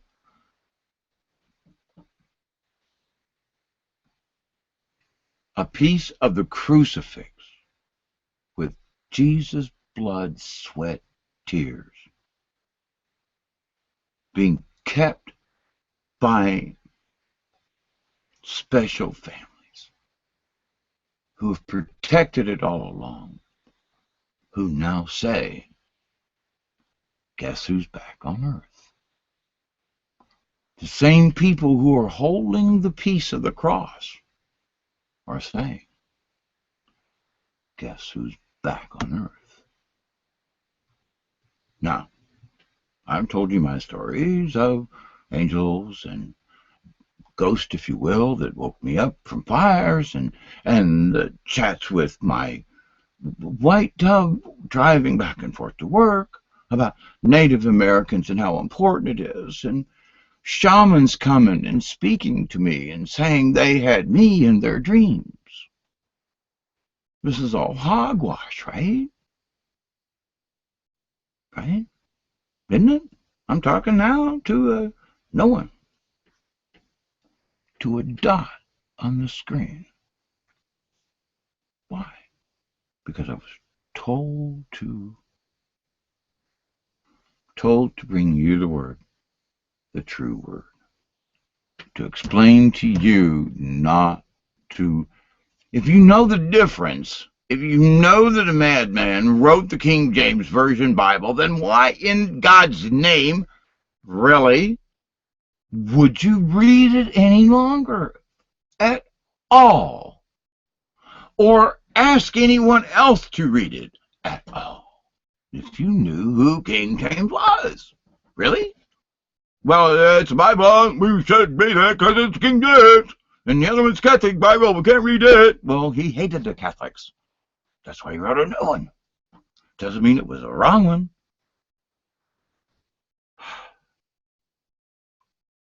I don't mean for this to be too heavy, and I think it already has. Wasn't my intention, Lord knows. This about angels and this about spirits. Oh, my goodness. If you have any doubt, please start believing. Yes, there's much evil here now that weren't here before, and they're trying to bring more.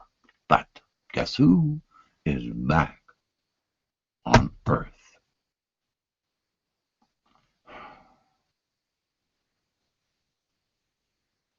Now, if I had just seen this jar with this stuff on the edge, and he had explained to me right then, first time I'd seen it, that this is what the jar was, and that's what was in it, and this is the stuff, and here's the story about the old lady. Now, I gotta be truthful. Would I be as inclined to believe the story? I don't know, honestly. But I saw it for 2 years without knowing, and I began to believe something of it. Now, had he just told me the whole thing, oh, here's the jar, here's the bees, here's the thing, da da da, and here's the story. Boom. Well, there are other things that I've been shown through this person that I would be more inclined to believe than not. However, by not knowing for all that time what was in and what was on the outside, friends, I cannot deny, I can't, because I watched it grow on this jar over the 2, maybe 3 year period. I'm not sure. Some of it's a little foggy because I've been coming out of this fog, okay, of my last head injury.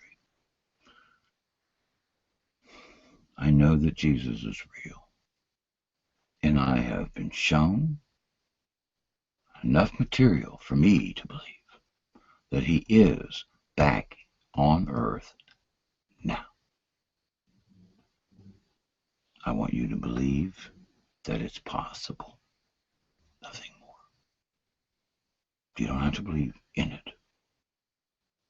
But if you got that much, you can believe, is it even remotely possible that Jesus Christ could be back right now on planet Earth because of all this weird craziness going on?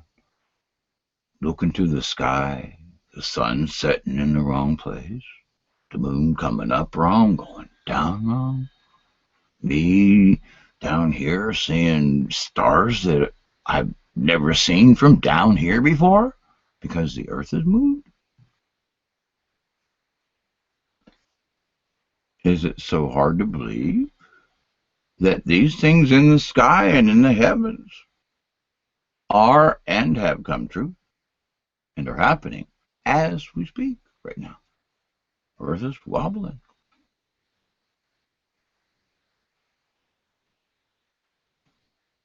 10% possibility maybe Jesus is back. 5%. Take a bet. So what if he ain't? What if you got to believe that he is? Well, he could be in Spain right now, or North Africa, or maybe he's down in Australia talking with the Aborigines, man. Oh, hey. Maybe he is in Canuck land. Maybe he's speaking with the Inuit. Maybe he's speaking with Vladimir Putin. A whole lot be more speaking to him than he would either Obama or Hitler or any of them other war cows we got up there. Right? I would believe Jesus would talk to Putin. If somebody said Jesus talked to Obama, I'd puke. Or something. It wouldn't be pretty. Believe as you will. If you're on the fence, oh, distrust. Distrust. There's so much craziness going on. Don't believe the crazy crap. Believe here. Believe in single things. It's not real complicated. Religion has made it complicated. They have changed the lock and not shown you the key. This old Bible here is the same key, same lock, same way, with the changes in the middle, as they said. Have prayer. Have quiet prayer, if you can. Meditate with others with the same objective. Say you have 2 other people who are like, I'd like to know about angels. Then the 3 of you sit and have a prayer about enlightenment of angels. It's always said that 3, it's like 3, 5, 7, and there's a good thing about numbers, 3, 5, 7, 9 kind of thing, prime number thing.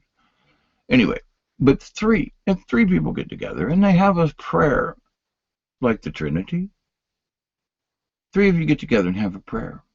Lord, enlighten us about what angels are. Show us who our spirit guides are and who might our spirit guides be, guardian angels. and just meditate on it and see what comes out.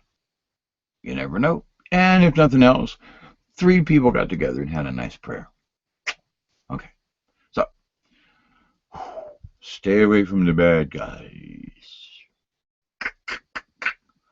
Catholics, forget about the Pope quitting. Throw your new Catholic books and burn them. They have satanic rituals hidden between the lines. El Popo has told you throw out your old ones and get the new one. Because anyone who reads and follows the old Bible is an apostate. And if you don't read the new one, you're going to hell. What does that tell you? El Popo ain't God on earth. He ain't got no business changing the Bible. They did it without a conference, but you're supposed to read it. You're supposed to throw your old one away. Now, this is what I say to you, Francis. And the Italians are supposed to know what that means, but Bengambi or some whoa, a picture of of orbs. Whoa, I forgot about those pictures. Holy crap, I got to get them up. We're going to do a video on those pictures soon, like maybe tomorrow. I love you all. Put your faith in God. He really does exist. It's not a guy in a chair. It's better. And believe in Jesus. He's back on earth. Believe in Mary. She is our mother as well. We all need a mother. We have Mother Earth. You and me, we can be friends. Hey, Wait, man. Wait, dude. This is Hawkeye Two Feathers saying it's 3 in the morning, my time. I hope you are safe wherever you are. I hope that you keep love in your heart. You feed anybody hungry, you put clothes or shoes on somebody that need them, and you don't be putting somebody below your mind, because we all be equal in the eyes of God, eh? For real. We all are equal in the eyes of God. Those who are masters now shall serve the servants later. As in, I think it's Matthew 23. God bless you all. Rest well. Learn much. Throw the King James Version out, please, after reading about the crazy King James. Yes. And have a wonderful, safe rest of the week, or whenever you read this or write. Read it. All right, if you listen to this, you're crazy as me. Good night.